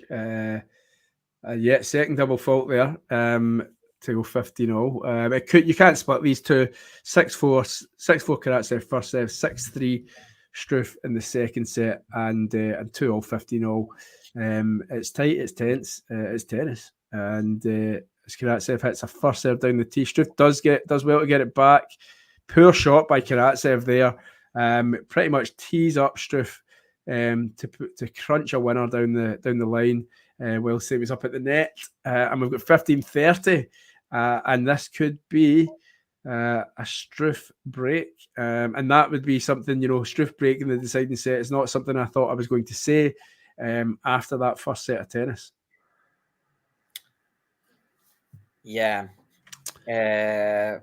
He's apologising there. Did you? I missed why he was apologising. Yeah. There was an apologize. I'm wondering why. Was it just, did he hit the net, or did he probably he shunk a little bit the return, and he got away with it. Well, he's got 2 break points now. As Karatsev looking a little tired, and he had Karatsev on the stretch. And let's just have a look at the replay. Oh, he looked to jar. He jarred his left leg. Yeah, but Struff is playing some very good tennis now. Yeah, no, you're right. He's got 2 chances to be the first one to make a move in the deciding set. As Karatsev serves into the body, well played by. Oh, it goes wide by Karatsev. He looks all over the place, and Struff is the first person to break in the deciding set. Now he's well, like I say, you can never count anyone out in tennis, and that's why we do love this sport. But Struff has turned this match around. He is now in the driving seat, and he's looking a little gingerly. It's walking back to that turnover, that seat there, Karatsev, as he puts the towel over his head and wonders where this match has gone in the last hour. It's going to be an interesting one, how he can bounce back from this.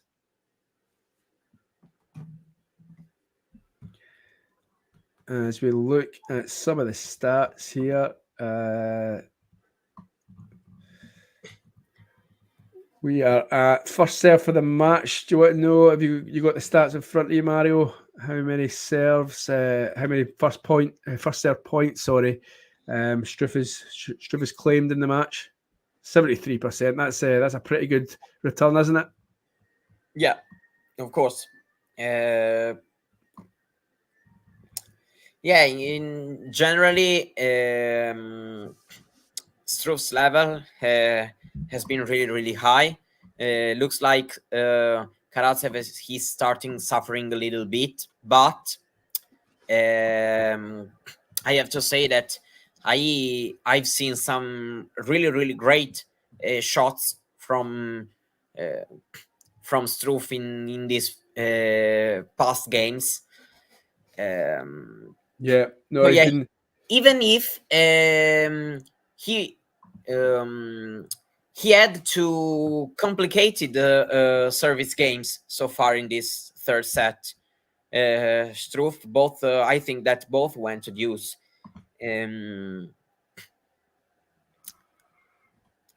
Yeah, so Struff now serving at 3-2 up, final set.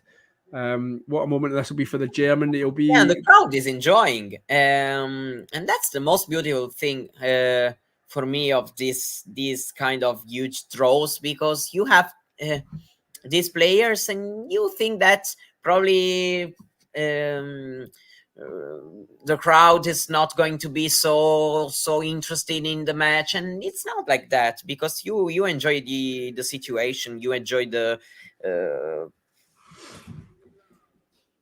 I mean, it's still a master semifinals, and both players are fighting for their lives. It's why not? I can't see any reason for the crowd not to enjoy this. Well, I mean, just looking at a couple of stats on Struff there in terms of, when he's been in this position before. In semi-finals, in ATP semi-finals, he's 1-8 in his lifetime. So this will be only second semi-final win. So yeah, his last tour final in Munich 2021. So he obviously likes the clay. But again, he's looking like he's got another dominant serve, although he's hit the net there. He's 40 love up, but he's just hit the net to make it 40-15. But yeah, right now, he's got to be the firm favourite, doesn't he? Yeah. Yeah, that's for sure. As he serves, he's put it out that time. I'm still sticking with him. Yeah, no, you've stuck with him all game. I'm starting to doubt my pre-match prediction. I did say Karatsev in 3, and yeah, I'm now kind of looking. It's looking doubtful now. Just noticing on the chat and the comments, Mario. Once again, Ghost is talking about gingers. I don't know if I can't really kind of make up my mind if Ghost likes ginger people or doesn't. But he does have a top 5 gingers. I'll read them out to you. His top 5, Ghost's top 5 gingers. Rod Laver, fair play. Old Rocket Rod. Andre Rublev, is he ginger? I don't know. Jim Courier, yeah, very good ginger. Sinner, and of course Boris Becker. Can he beat a bit of Boris? So fair play, Ghost. I like it. I like the list. Very off the top of your head. Didn't take you long to think of that at all. I would pay. I would pay for to have Sinner's hair. Sinner's hair, right? Yeah, okay. I would pay for it. Wow. Okay. Totally. Yeah. I like the confidence there. What is it about Yannick Sinner's hair that would make you pay good money, well-earned money to have on your head? Exactly. Yeah. There's the dog. What's the dog called? It's my dog, Robbie. Robbie? Yeah. Is it named after anyone specific? No. No. Thought you were going to come out with some sort of tennis legend. No, no, I'm not. First of all, my mom would disagree with that, of course. And no, I'm not that kind of like calling it after some tennis players or no. Well, I just to jump in the dog chat. I have a dog called Teddy, but he's sleeping beside me and hasn't moved an inch. As we go back to the tennis, and it's 4-2, 15 all, and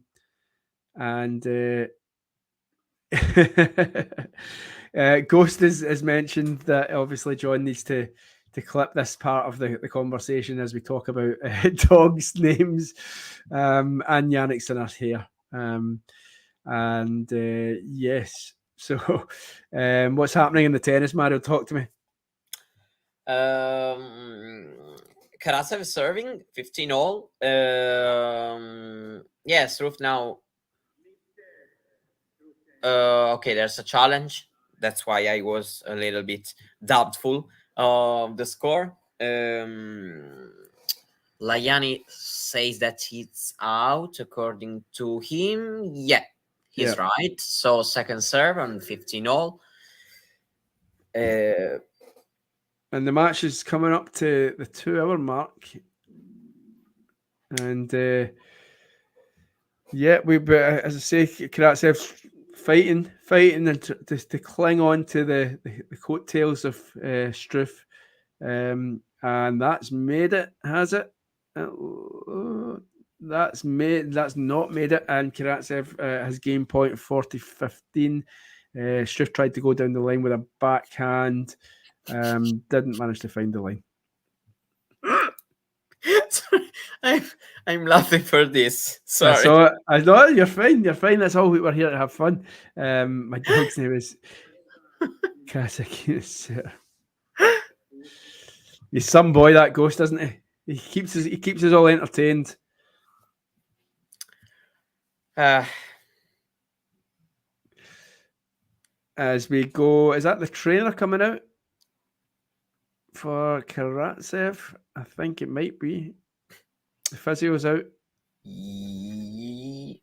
Yeah, he out. So 4 games to 3. 4 games to 3 as Karatsev gets the physio out, and yeah, and that's the physio. And it's going straight to the strapping on the left. So I think it was it Ghost who raised this very early in the match. So fair play, Ghost, and noticing that. So we wonder what will happen here. That does look pretty heavily strapped, and we did say if it went into a third set, this might play a part. Wonder how serious we've got here. Yeah, I don't know if there will be some kind. Did you see that jerk there? Like when the physio was, hitting part of the muscle, and there was a big jerk, a big jump from Karatsev. Bad sign, Ghost says. It certainly isn't looking too good.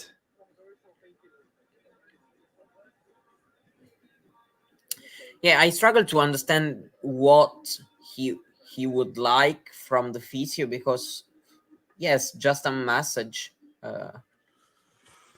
Looks like the inner thigh, and okay, you're ahead of me, so you can just say what. Yeah, it's just it's the physio's out there trying to wake the muscle up. Looks like it's part of the quad. Taking getting a lot of salts in him and wake up those cramps. Okay, we have the medical timeout.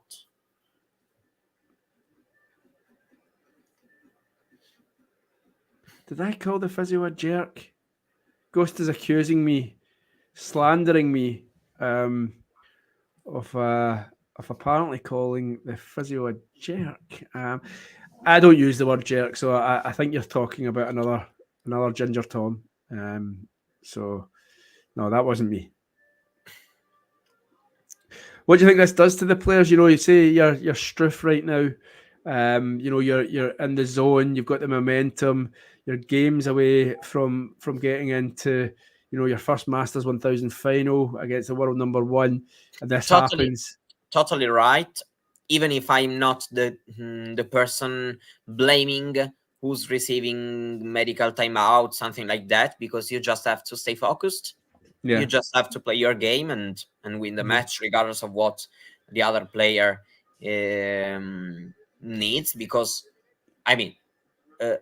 So there's more strapping going on the Karatsev. I don't know how you can get. Yeah, of course.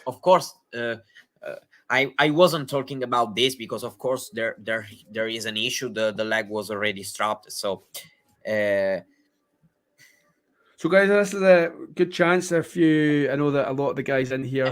They need a lot of strap for his leg. Yeah, exactly. I was going to say, I don't know how they can get much more strapping on that and him being able to move. I thought at one point it might have been a hamstring. For all this.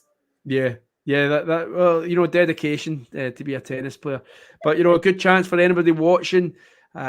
Just while we have this medical timeout, it looks like we're going to start the tennis fairly soon. But anyone watching who doesn't subscribe to the Talking Tennis channel, you can get more good nights, good chat like myself and Mario's had this evening, and Ghost and Jane and Max have enjoyed in as well. So yeah, get following the Talking Tennis YouTube. Plenty more tennis still to come across the year. 3 slams, a few Masters 1000s, lots to talk about. As Aslan Karatsev, with probably the most strapping I've ever seen on a quad, takes the court again with Struff serving at 4-3. First serve goes out. That's another double fault. I can feel the tension. Yeah. It is getting tense. I mean, they're still in the balance. Even this medical timeout has amplified this tension. Well, that's what I was meaning. Does it put you off your game? Because Struff's come back out here. He's just served a double fault. Now, I know he's hit some in the game already, but that's his 3rd serve now. I know he's just served an ace, so just ignore me. He's just hit the line with an ace, so completely ignore what I'm saying. He's fine.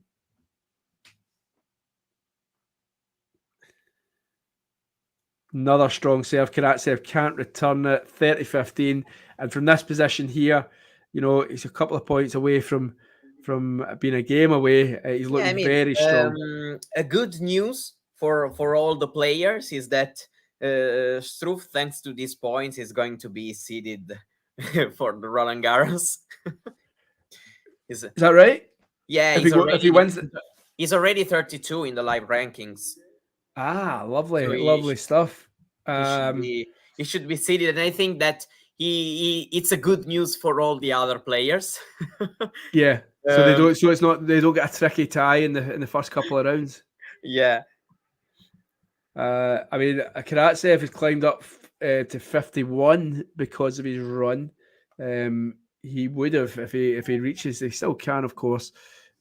He would have been 35, I think, in the live rankings if he reached it. But 51 he's already managed to reach. But good knowledge, good stat. That I like that, Mario. Because as you say, that's a great shout. Nobody would want to face him in the first round. As Karatsev, he's not done yet. He's just crunched a cross court forehand return. Struff was trying to come in at the net. Karatsev read it very well, and we're at juice. Yeah.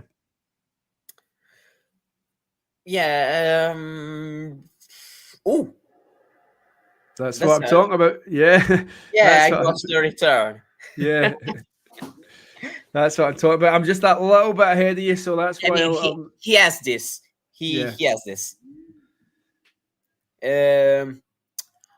I don't know how if I want to compare with someone else's return. In terms of the style, probably in terms of how close he stays to the baseline on the first serve, we can say that it's like a kind of Andy Murray's approach, at least in terms of the ace. Yeah, well, I was going to say, in terms of, it doesn't matter where you stand in the baseline if your opponent is serving like that. That's 2 serves that Struff just pulled out the bag. Again, clutch serving just when it mattered, and he leads 5-3. He's 1 game away from a first Masters 1000 final. And only a second ATP final. Yeah. As I said, the last one, Munich, lost that. But Munich 2021 again on clay. But this will be. I noticed it'll be the 3rd, or he already is the 3rd lucky loser to reach the semi-finals. But yeah, this will be a big win, and getting revenge from the guy who put him out 10 days ago to then put him out in the semi-final. That's some story, and I'd love to know how many times that's been done before. Getting the revenge, because I know that the last time, again, the ATP are great at giving you all this knowledge, but the last time, this is the first time that a qualifier and a lucky loser has met in an ATP Tour semi-final since the 500 level in Rio in 2020. That time Gianluca Mega beat Balaz, but he beat him again, beat him twice in a row. So this will be some revenge for Struff.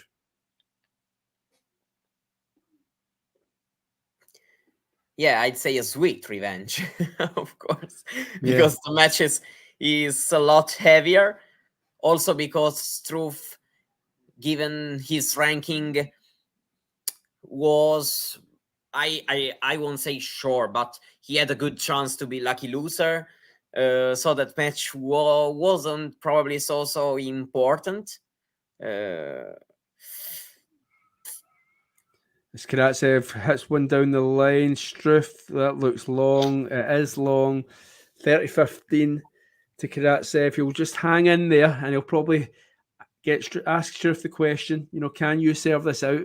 And as we know, these moments when the ball's in hand, at the big moments in people's careers, better men than Struff have folded just when it mattered.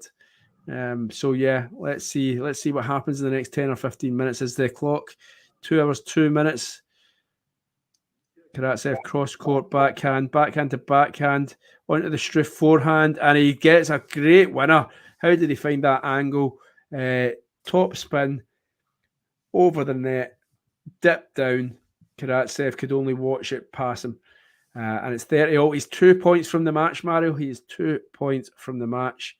But as we mentioned before, he could be so close. Karatsev holds out here and breaks it, and we could be going further. It's not over yet. Yeah, he's killing with the shots right now. Good question. John's asking, and I'll put this out to you guys. I can't think of one, and certainly the ATP haven't mentioned it. I have the way to check this, but of course it's going to take a little bit, so I can't answer right now. But you've got until the end of the match, Mario. So yeah, take your time. No, it's impossible. I need the PC to. Right. Okay. No. I can. I need 15 minutes. Right. To scroll through the archives. Of course, just going to Twitter, someone. Somebody will know. I'm sure the knowledge in here has been, exemplary from Ghost and Max and Jane. So I'm sure one of the contributors will surely be able to answer that. Off the top of my head, I can't remember one. But John, he's a knowledgeable guy. He might be able to answer his own question, but I can't think of one. As we go to Juice and on the Karatsev serving to stay in the match. He's just looked a shadow of the player that we saw in the first set. And Struff, fair play to him. Yeah. Karatsev, I thought he was going to net with that one. Sliced backhand by Struff. Karatsev, great forehand deep into the corner, cross court. And it's he's got advantage.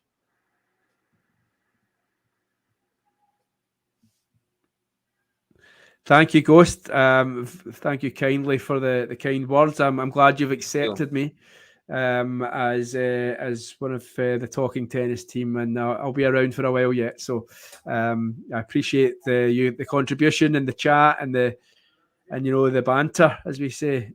So yeah, good talking to you, and go and find yourself a couple of iron brews in the States, and then tell me how they taste. Love an iron brew. Do you drink iron brew, Mario? Have you ever had an iron brew? Do you know what iron brew is? No, It's a Scottish soft drink, and it's a ginger Scottish soft drink. Never heard about that, to be honest. Well, if we ever meet in person, Mario, I'll buy you an iron brew, or I'll bring you an iron brew. Okay. And a square sausage. Have you ever heard of square sausage? Yeah, this one, yeah. And just by the face there, I could tell you're not a fan of the old square sausage. Just to stop you there, we have a Struff match point. So yes, Struff match point, 3-5 down. The crowd are getting behind here in Madrid. They've watched it's a great match, a great turnaround. Can he finish it off here? Karatsev first serve. Oh, he just the moment got to him. His backhand return, he was never on top of it, and he flew it long. Yes, Max, Tom is new. I am new, and I'll take that. I had no idea as a compliment in terms of my ability to talk tennis on this. So I appreciate the kind words and hope to see and hear more of you. As Struff is netted. And Karatsev has a game point to make him serve it out. I think Ghost may have left as that was his cheerio.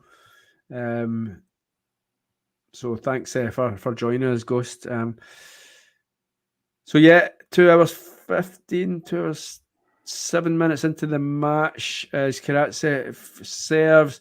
Struff finds a line with a backhand return. It was a looping backhand return. And we're back to juice. Mm-hmm. This is a huge game. Yeah, it's win or bust here for Karatsev, of course.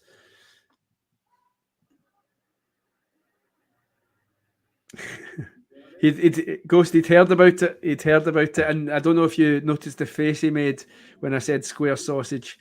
No, I'm okay. You're all right? Are they okay? I'm okay with that.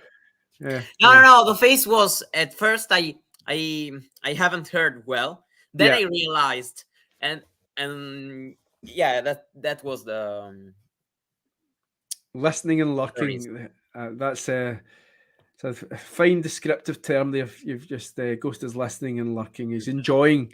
He's just sitting back and enjoying our chat, our talk. As Struff again gets a match point.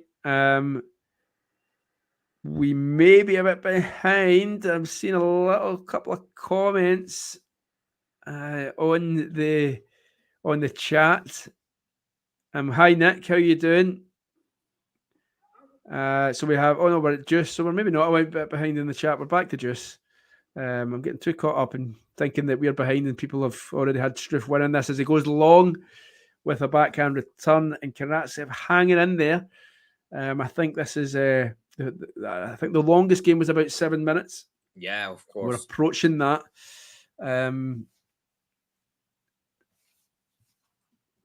So let's see what happened as we heavily strapped both arms and now a left quad. Karatsev serves out wide, tries to go down the line. Struff gets it. Good pace by Struff. He's got a chance here and he's went cross. What a shot. Karatsev was coming into the net. He looked like for all the world he was going to put away any sort of volley opportunity. But Struff, what a shot. That's got to be one of his shots of the match, just when it matters. He goes cross-court, finds the winner. Karatsev couldn't believe it. And I don't know if the injury, but look at that face. Yeah. He's wondering. Yeah, he's wondering how he's managed to let that one go. Back to just the sixth one of this game. Karatsev puts the first serve long. Second serve. Let's see how much Struff jumps on this.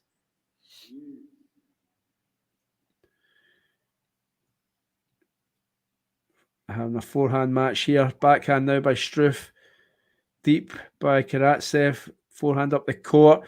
Karatsev goes long, and we have a third match point for Jan-Lennard Struff.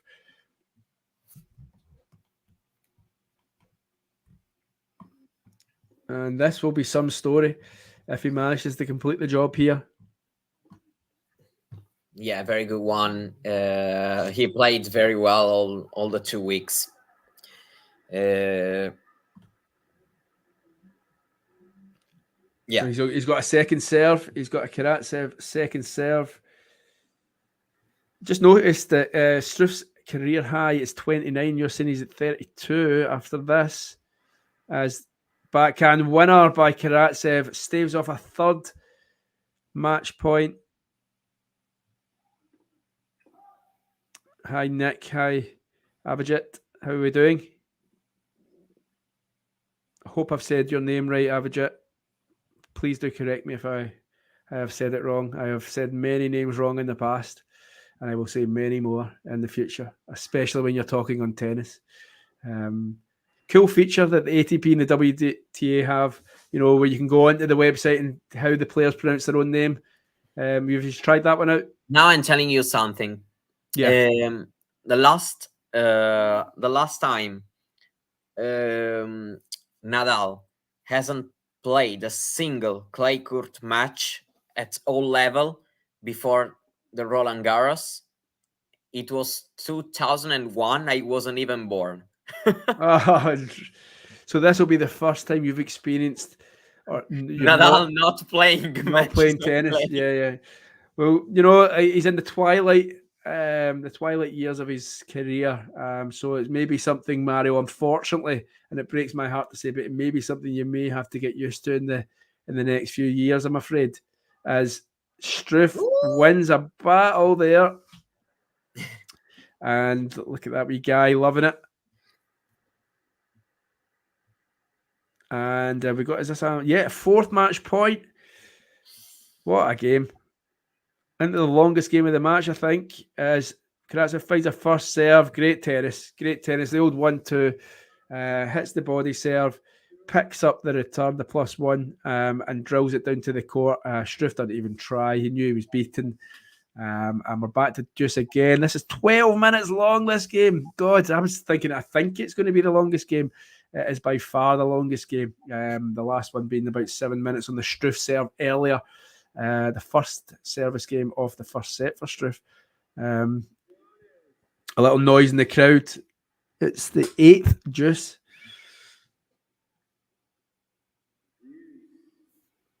Good return. Good serve, but good return. Great. Karatsev back to first set levels. He punches the air. He knows that one was good. He drills a forehand down the court. And yeah. I apologise, Ghost, for bringing up, sitting there, as I'm sure you heard earlier on, sitting watching Murray and Nadal 2015 and thinking back to going, you were right in the middle of like the big four era where each one could beat the other.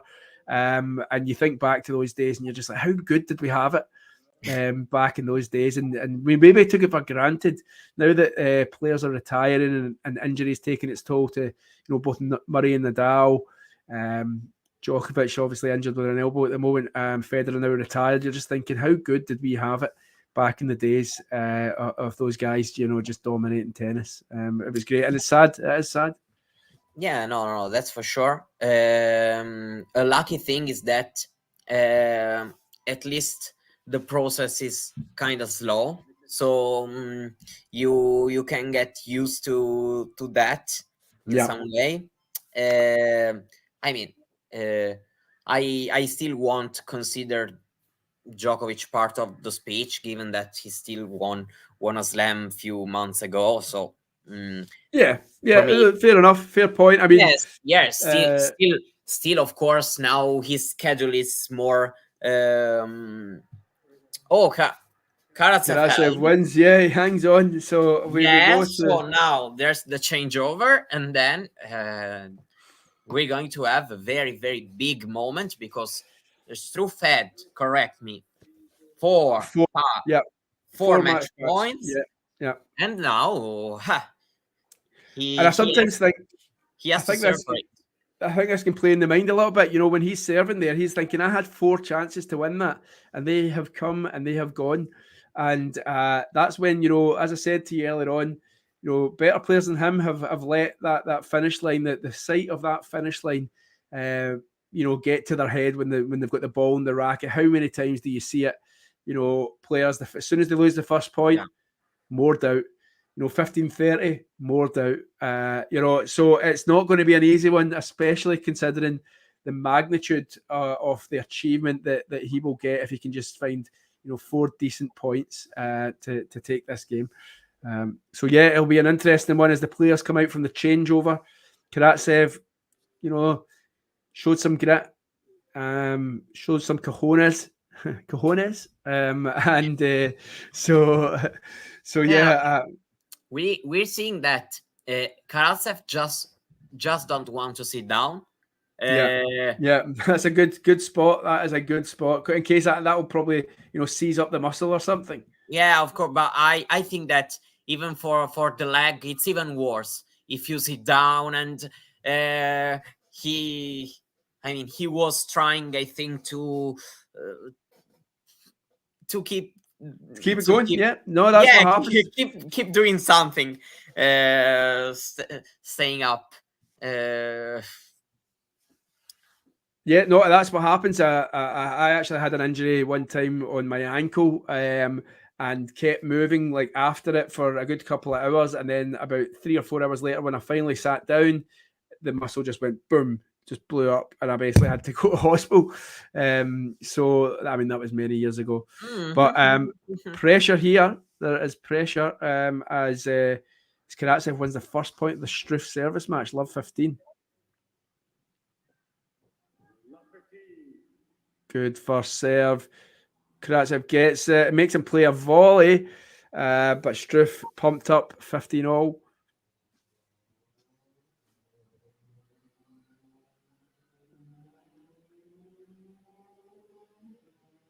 Really good match, this, isn't it? We're still gripped here. We're 2 hours in. Yeah. And we still, even though Struff is 3 points away with the ball in hand, we still don't really know if this is going to be the end of it.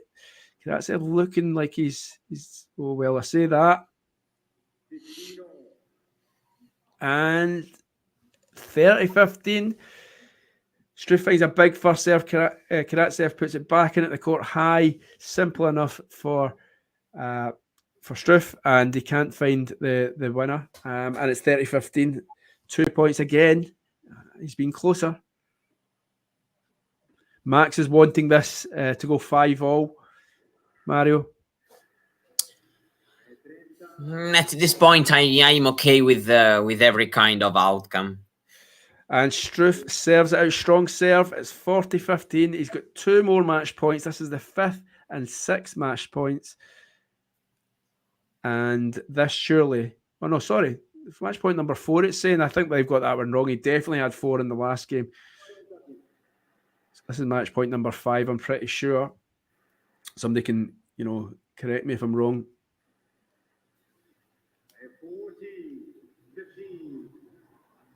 Big point serve. Karatsev goes long. Struff has done it. Struff has won the match. 3-6, 6-4, 6-4. Well done, Jan-Lennard Struff. What a story. He has beaten the man. Yeah, lucky loser. In qualifying. We're fairly certain that he is the first lucky loser to reach certainly an ATP 1000 tournament. It's some story. And he will go into Sunday's final against world number 1, Carlos Alcaraz. Mario, do you want to give us a couple of thoughts on, what you've just witnessed? Yeah, it's been a very good semi-final between 2 informed players who brought us a very good show. Probably would have been even better if Karatsev wouldn't have started suffering a little bit with his leg in the end. But it's been it's been a fun one. I'm very happy with this semi-final. Struff deserved to win. He's into the final. He's going to face Alcaraz. Nothing to lose. Great job being here. He looks okay physically, and why not? I hope to watch a really, really good final. We're going to have a pretty big favorite, but every match starts from 0. And on paper, as they say, on paper, it looks like a relatively comfortable of course. But Struff's shocked. You have to play it. Yeah, I mean, he's shocked all through the tournament. Who would have even thought he got here? It's probably one of the stories of the tennis, certainly in the ATP. It's one of the stories of the year so far. It's all about momentum. Karatsev Struff broke first in the set to go 3-1 up, but then Karatsev reeled off 5 games in a row, or 4 games in a row, and then won the first set 6-3, 6-4. And then from there, I'll be honest with you, Mario, I did not see Struff coming back into it. I just thought he'd ran his race. The week had caught up with him, and Karatsev was the firm favourite. But from the second set onwards, Struff just started playing fantastic tennis. We don't know if the Karatsev thigh played a part of it. We did notice it, early in the second set. We wondered what that was. We hadn't seen it before. But the physio came out. But take nothing away from Jan-Lennard Struff. He's had some achievement there in reaching the final, and it'll be one that I'll be really looking forward to on Sunday. It'll be a total clash in styles, and it should be a good one. Yeah, I would only like to say, Ghost, that what's Ghost saying? We have to make at some point a small book with all my with all my sentences, all my life lessons. I am so far the one that stands out for me is definitely I am a tennis enjoyer. So I'm just a tennis enjoyer. I am just a tennis enjoyer. That is it. I'll need to try and think up until my next commentary. I'll need to try and think up some sort of catchphrase that I can implement. But yeah, no, I agree with Ghost.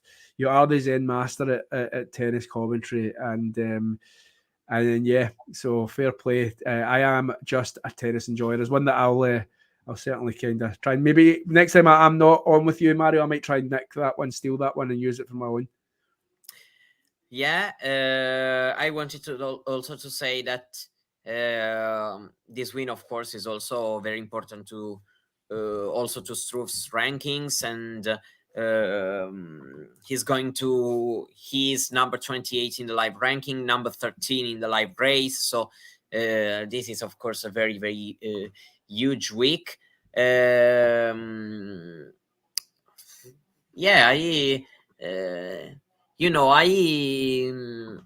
now just want to see the final. Can you all play now, please? Yeah, exactly. 2 days. Sometimes we talk about the new Madrid format, but in days gone past, we would have had the semi-final and then the final the next day. But now we have to wait. Just play now, hours. Please. Now. Yeah. No, after suitable rest. Have you just seen Ghost's latest message? I am just a tennis enjoyer is the new kinder, gentler version of This Is Sparta. Yes, again, I'll find him with Ghost. I don't disagree with a lot of what he says. So, you've been actually compared to Gerard Butler there. I think that's what Ghost is doing. And out of 300 when he says that. So, I am just a tennis enjoyer. Fair play. No, listen, 2 good matches, 2 good finals. Sorry, I have to answer to this. The show is going to be this week. The show is going to be on Monday. But we'll keep you updated, of course, on the social media channels. On Twitter, we're going to know, of course, when the show is going to be. But the show should be on Monday for this week. Okay, and just before we kind of wrap up, do you? I know that a lot of people will know all your social media channels, etc. But do you want to just kind of remind people who are watching, listening, don't have your social media details, Mario? Oh, but sorry, I was watching Struff. It's really got emotional. Oh, did he? I missed that. Sorry. I'm watching. I don't know. I'm watching his face, and he looks really. Yeah. This is me. More love for your. I am just a tennis enjoyer from Nick this time. I have to change the description. Well, and for myself, it is it's just Tom Grant Journal. And again, when I say the word journal in my accent, I don't think it makes much sense. So it's JOURNO. Tom Grant. There we go. Thank you very much. So Mario, just to wrap up, then, is there anything else you want to add in terms of the weekend's tennis ahead? No, I think nothing more to say. Just that I'm super excited to watch these two finals. Tomorrow's going to be the women's final, of course, a blockbuster one. On Sunday, another great final, because I'm sure that both players will be able to bring up some show to all of us. Well, no, I agree. I think we're in for two entertaining matches, well, certainly for the men's, a clash in style. But listen, guys, we'll wrap up there. Mario, it was really good, really enjoyable chatting tennis with you. I totally agree. It's the same for me. And let's do it again. And I hope you understood me okay. No issues, to be honest. Good, man. Right, guys, thank you very much. Thanks. Have a good evening, and we'll see you over the weekend. All right. Bye. Thank you, everyone. If you enjoyed this video, make sure you hit that like button. Don't forget to subscribe and click that notification bell so you don't miss out on all things tennis.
if there's one match from Rafa's story where you think that was a missed opportunity, there was a big chance. There I have matches, 2 or 3 in Australian Open.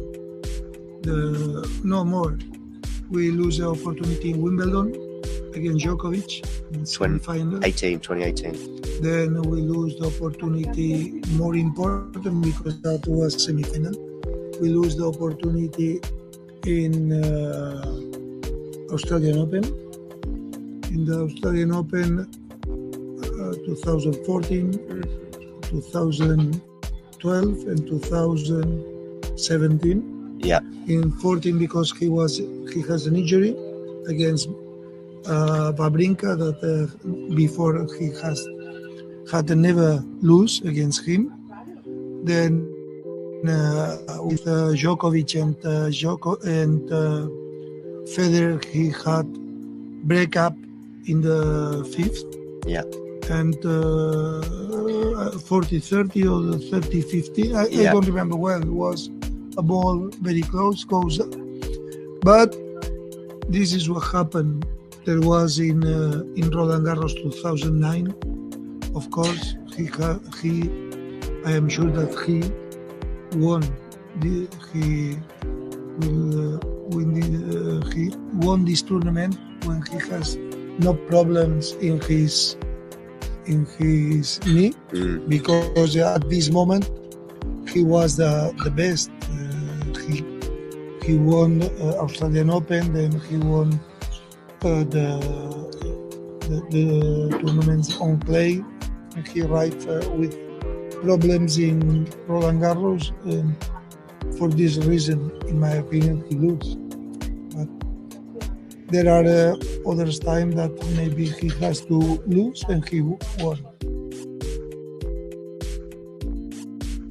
You've been to the French Open final. Your breakthrough, at least standout result at the beginning of your career, was on grass against Venus. You've been very solid on the hard courts. Is there a slam in particular that you go, I think that's, if I'm going to get one, the first one might come here, there, or where? Well, I don't know. I mean, everyone, I'm like, I think this is the first one. So I don't know. I mean, obviously now going to the French, I do have a lot of confidence on the surface. But I'm not really thinking about that. I feel like, in the past I was, and it gave me some like defeats that I feel like I shouldn't have lost, maybe more so my head. So going in now, I mean, I feel like, everyone could be the one, but I think I have to just take it a match at a time and just feel it out and enjoy it. I think when you focus too much on the destination, you don't enjoy the journey there. So now I want to focus more on the journey, and if the destination gets there, that's great. You've been to the French Open final. Your breakthrough, at least standout result at the beginning of your career, was on grass against Venus. You've been very solid on the hard courts. Is there a slam in particular that you go, I think that's, if I'm going to get one, the first one might come here, there, or where?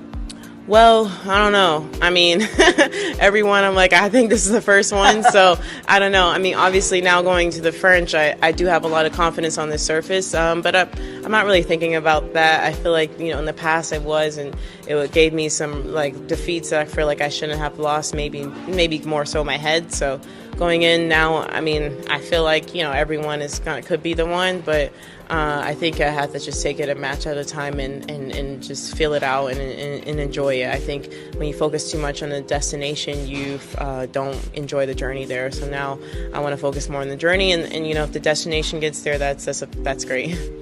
You've been to the French Open. Ready. Play.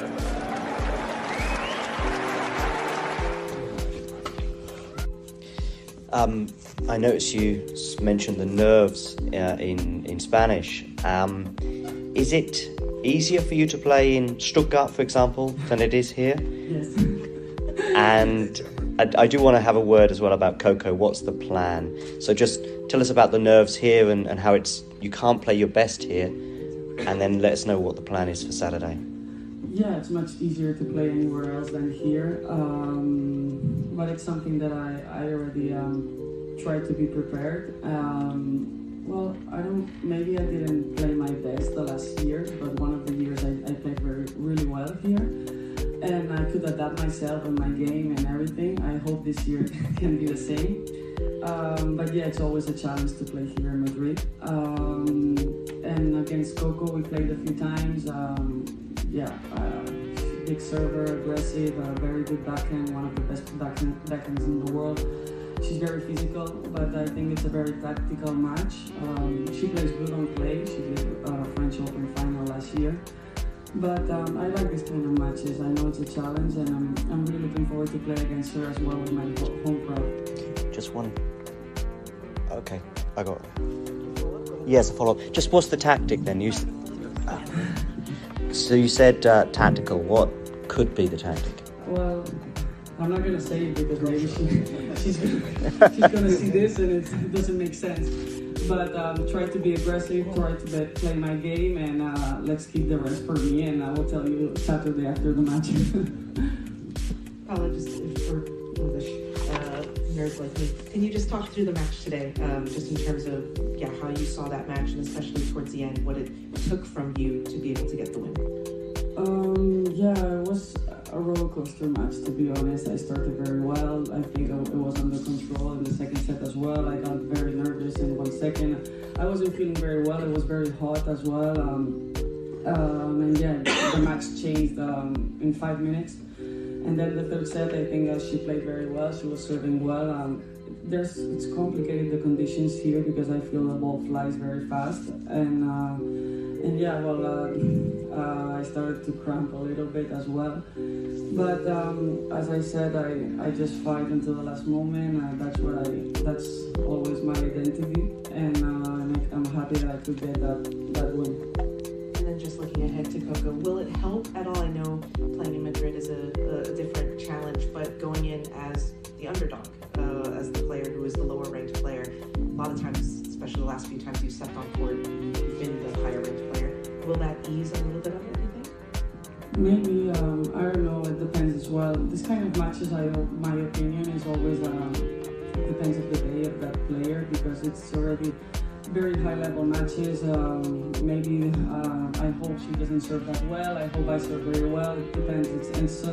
It's small details of this kind of matches. So let's see how it goes. Let's see how I face it as well, playing at home, and if I can control as well the nerves and everything. And it's going to be a challenge.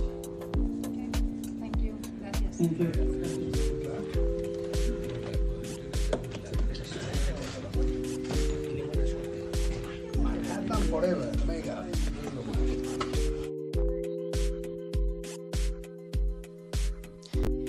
Thanks for tuning into this watch along.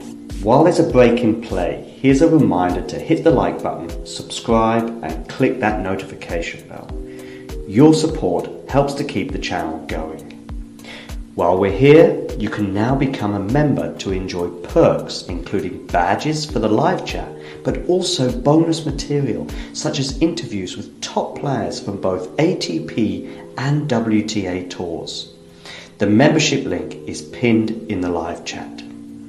You can also follow us on Twitter, Facebook, and Instagram. So whether it be serves or volleys, forehands or backhands, serve bots or drop shots, we've got you covered. Whether that be via our website, talking-tennis.com, where you can read features and interviews from our top writers. Or if you prefer us in audio form, you can subscribe to our podcast on Apple, Amazon, or Spotify, or wherever you get your podcasts from.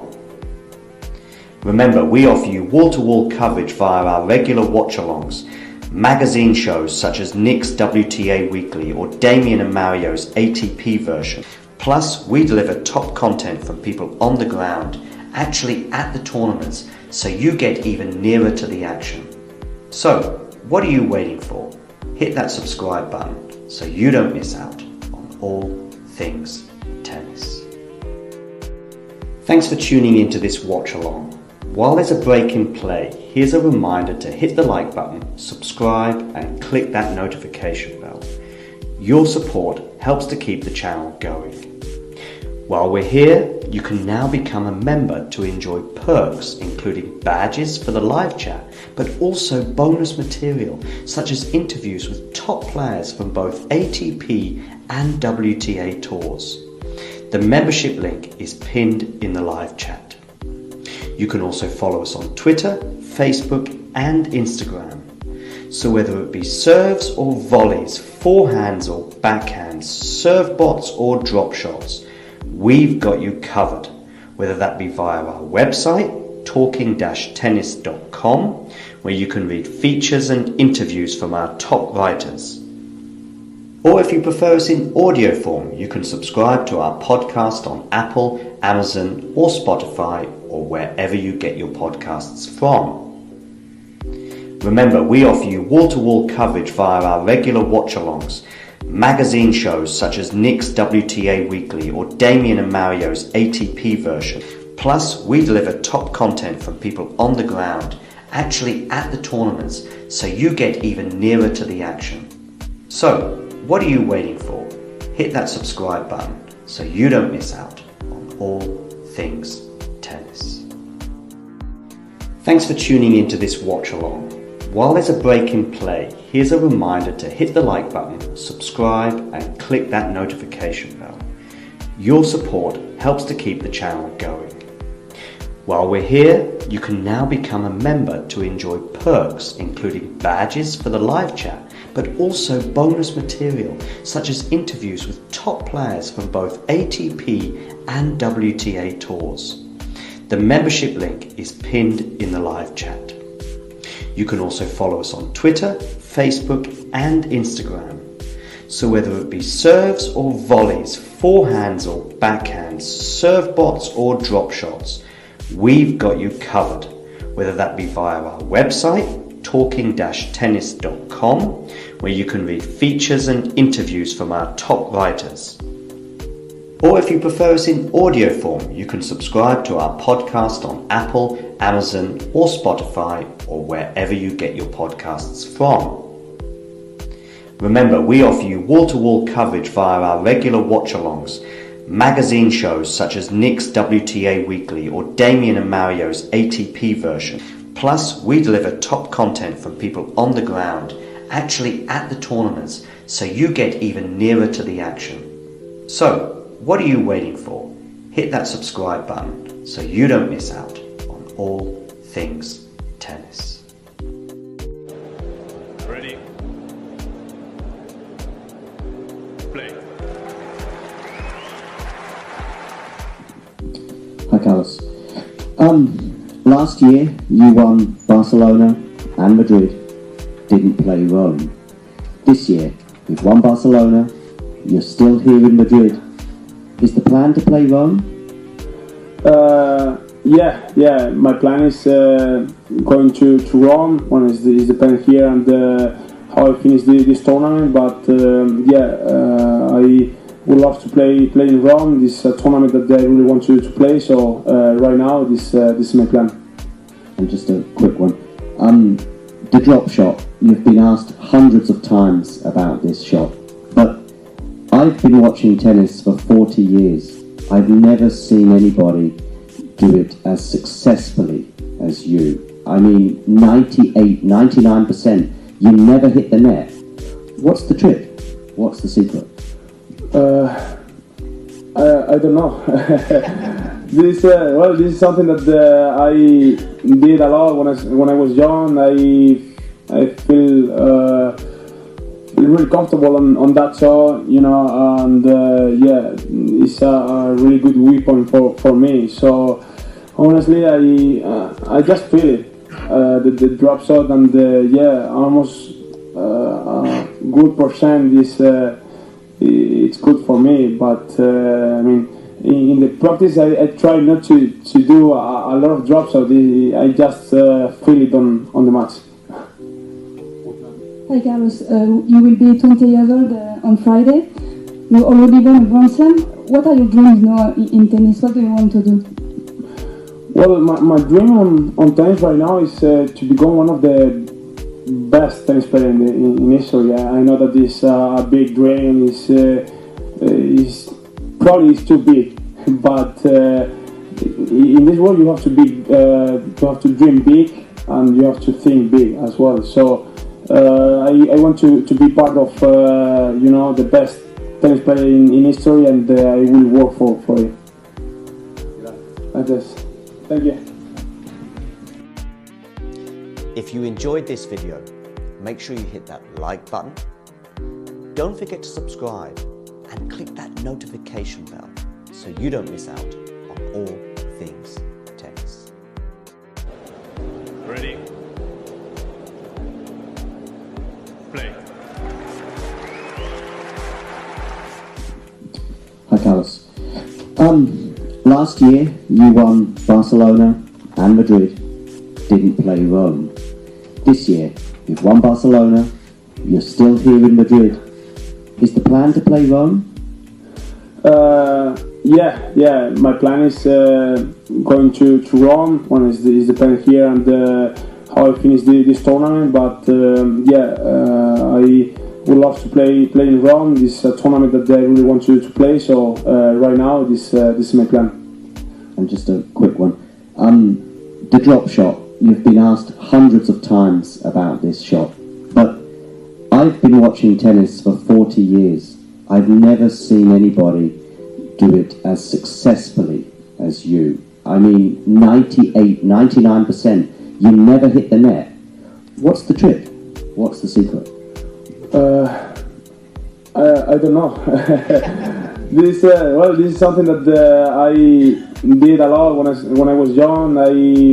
I feel really comfortable on that shot, and it's a really good weapon for me. So honestly, I just feel it, the drop shot, and almost good percent is it's good for me. But I mean, in the practice, I try not to do a lot of drop shots. I just feel it on the match. Hi Carlos, you will be 20 years old on Friday. You already won a Grand Slam. What are your dreams now in tennis? What do you want to do? Well, my dream on tennis right now is to become one of the best tennis players in history. I know that this a big dream is probably too big, but in this world you have to dream big and you have to think big as well. So I want to be part of the best tennis player in history, and I will work for it. Gracias. Thank you. If you enjoyed this video, make sure you hit that like button. Don't forget to subscribe and click that notification bell so you don't miss out on all things tennis. Ready? Play.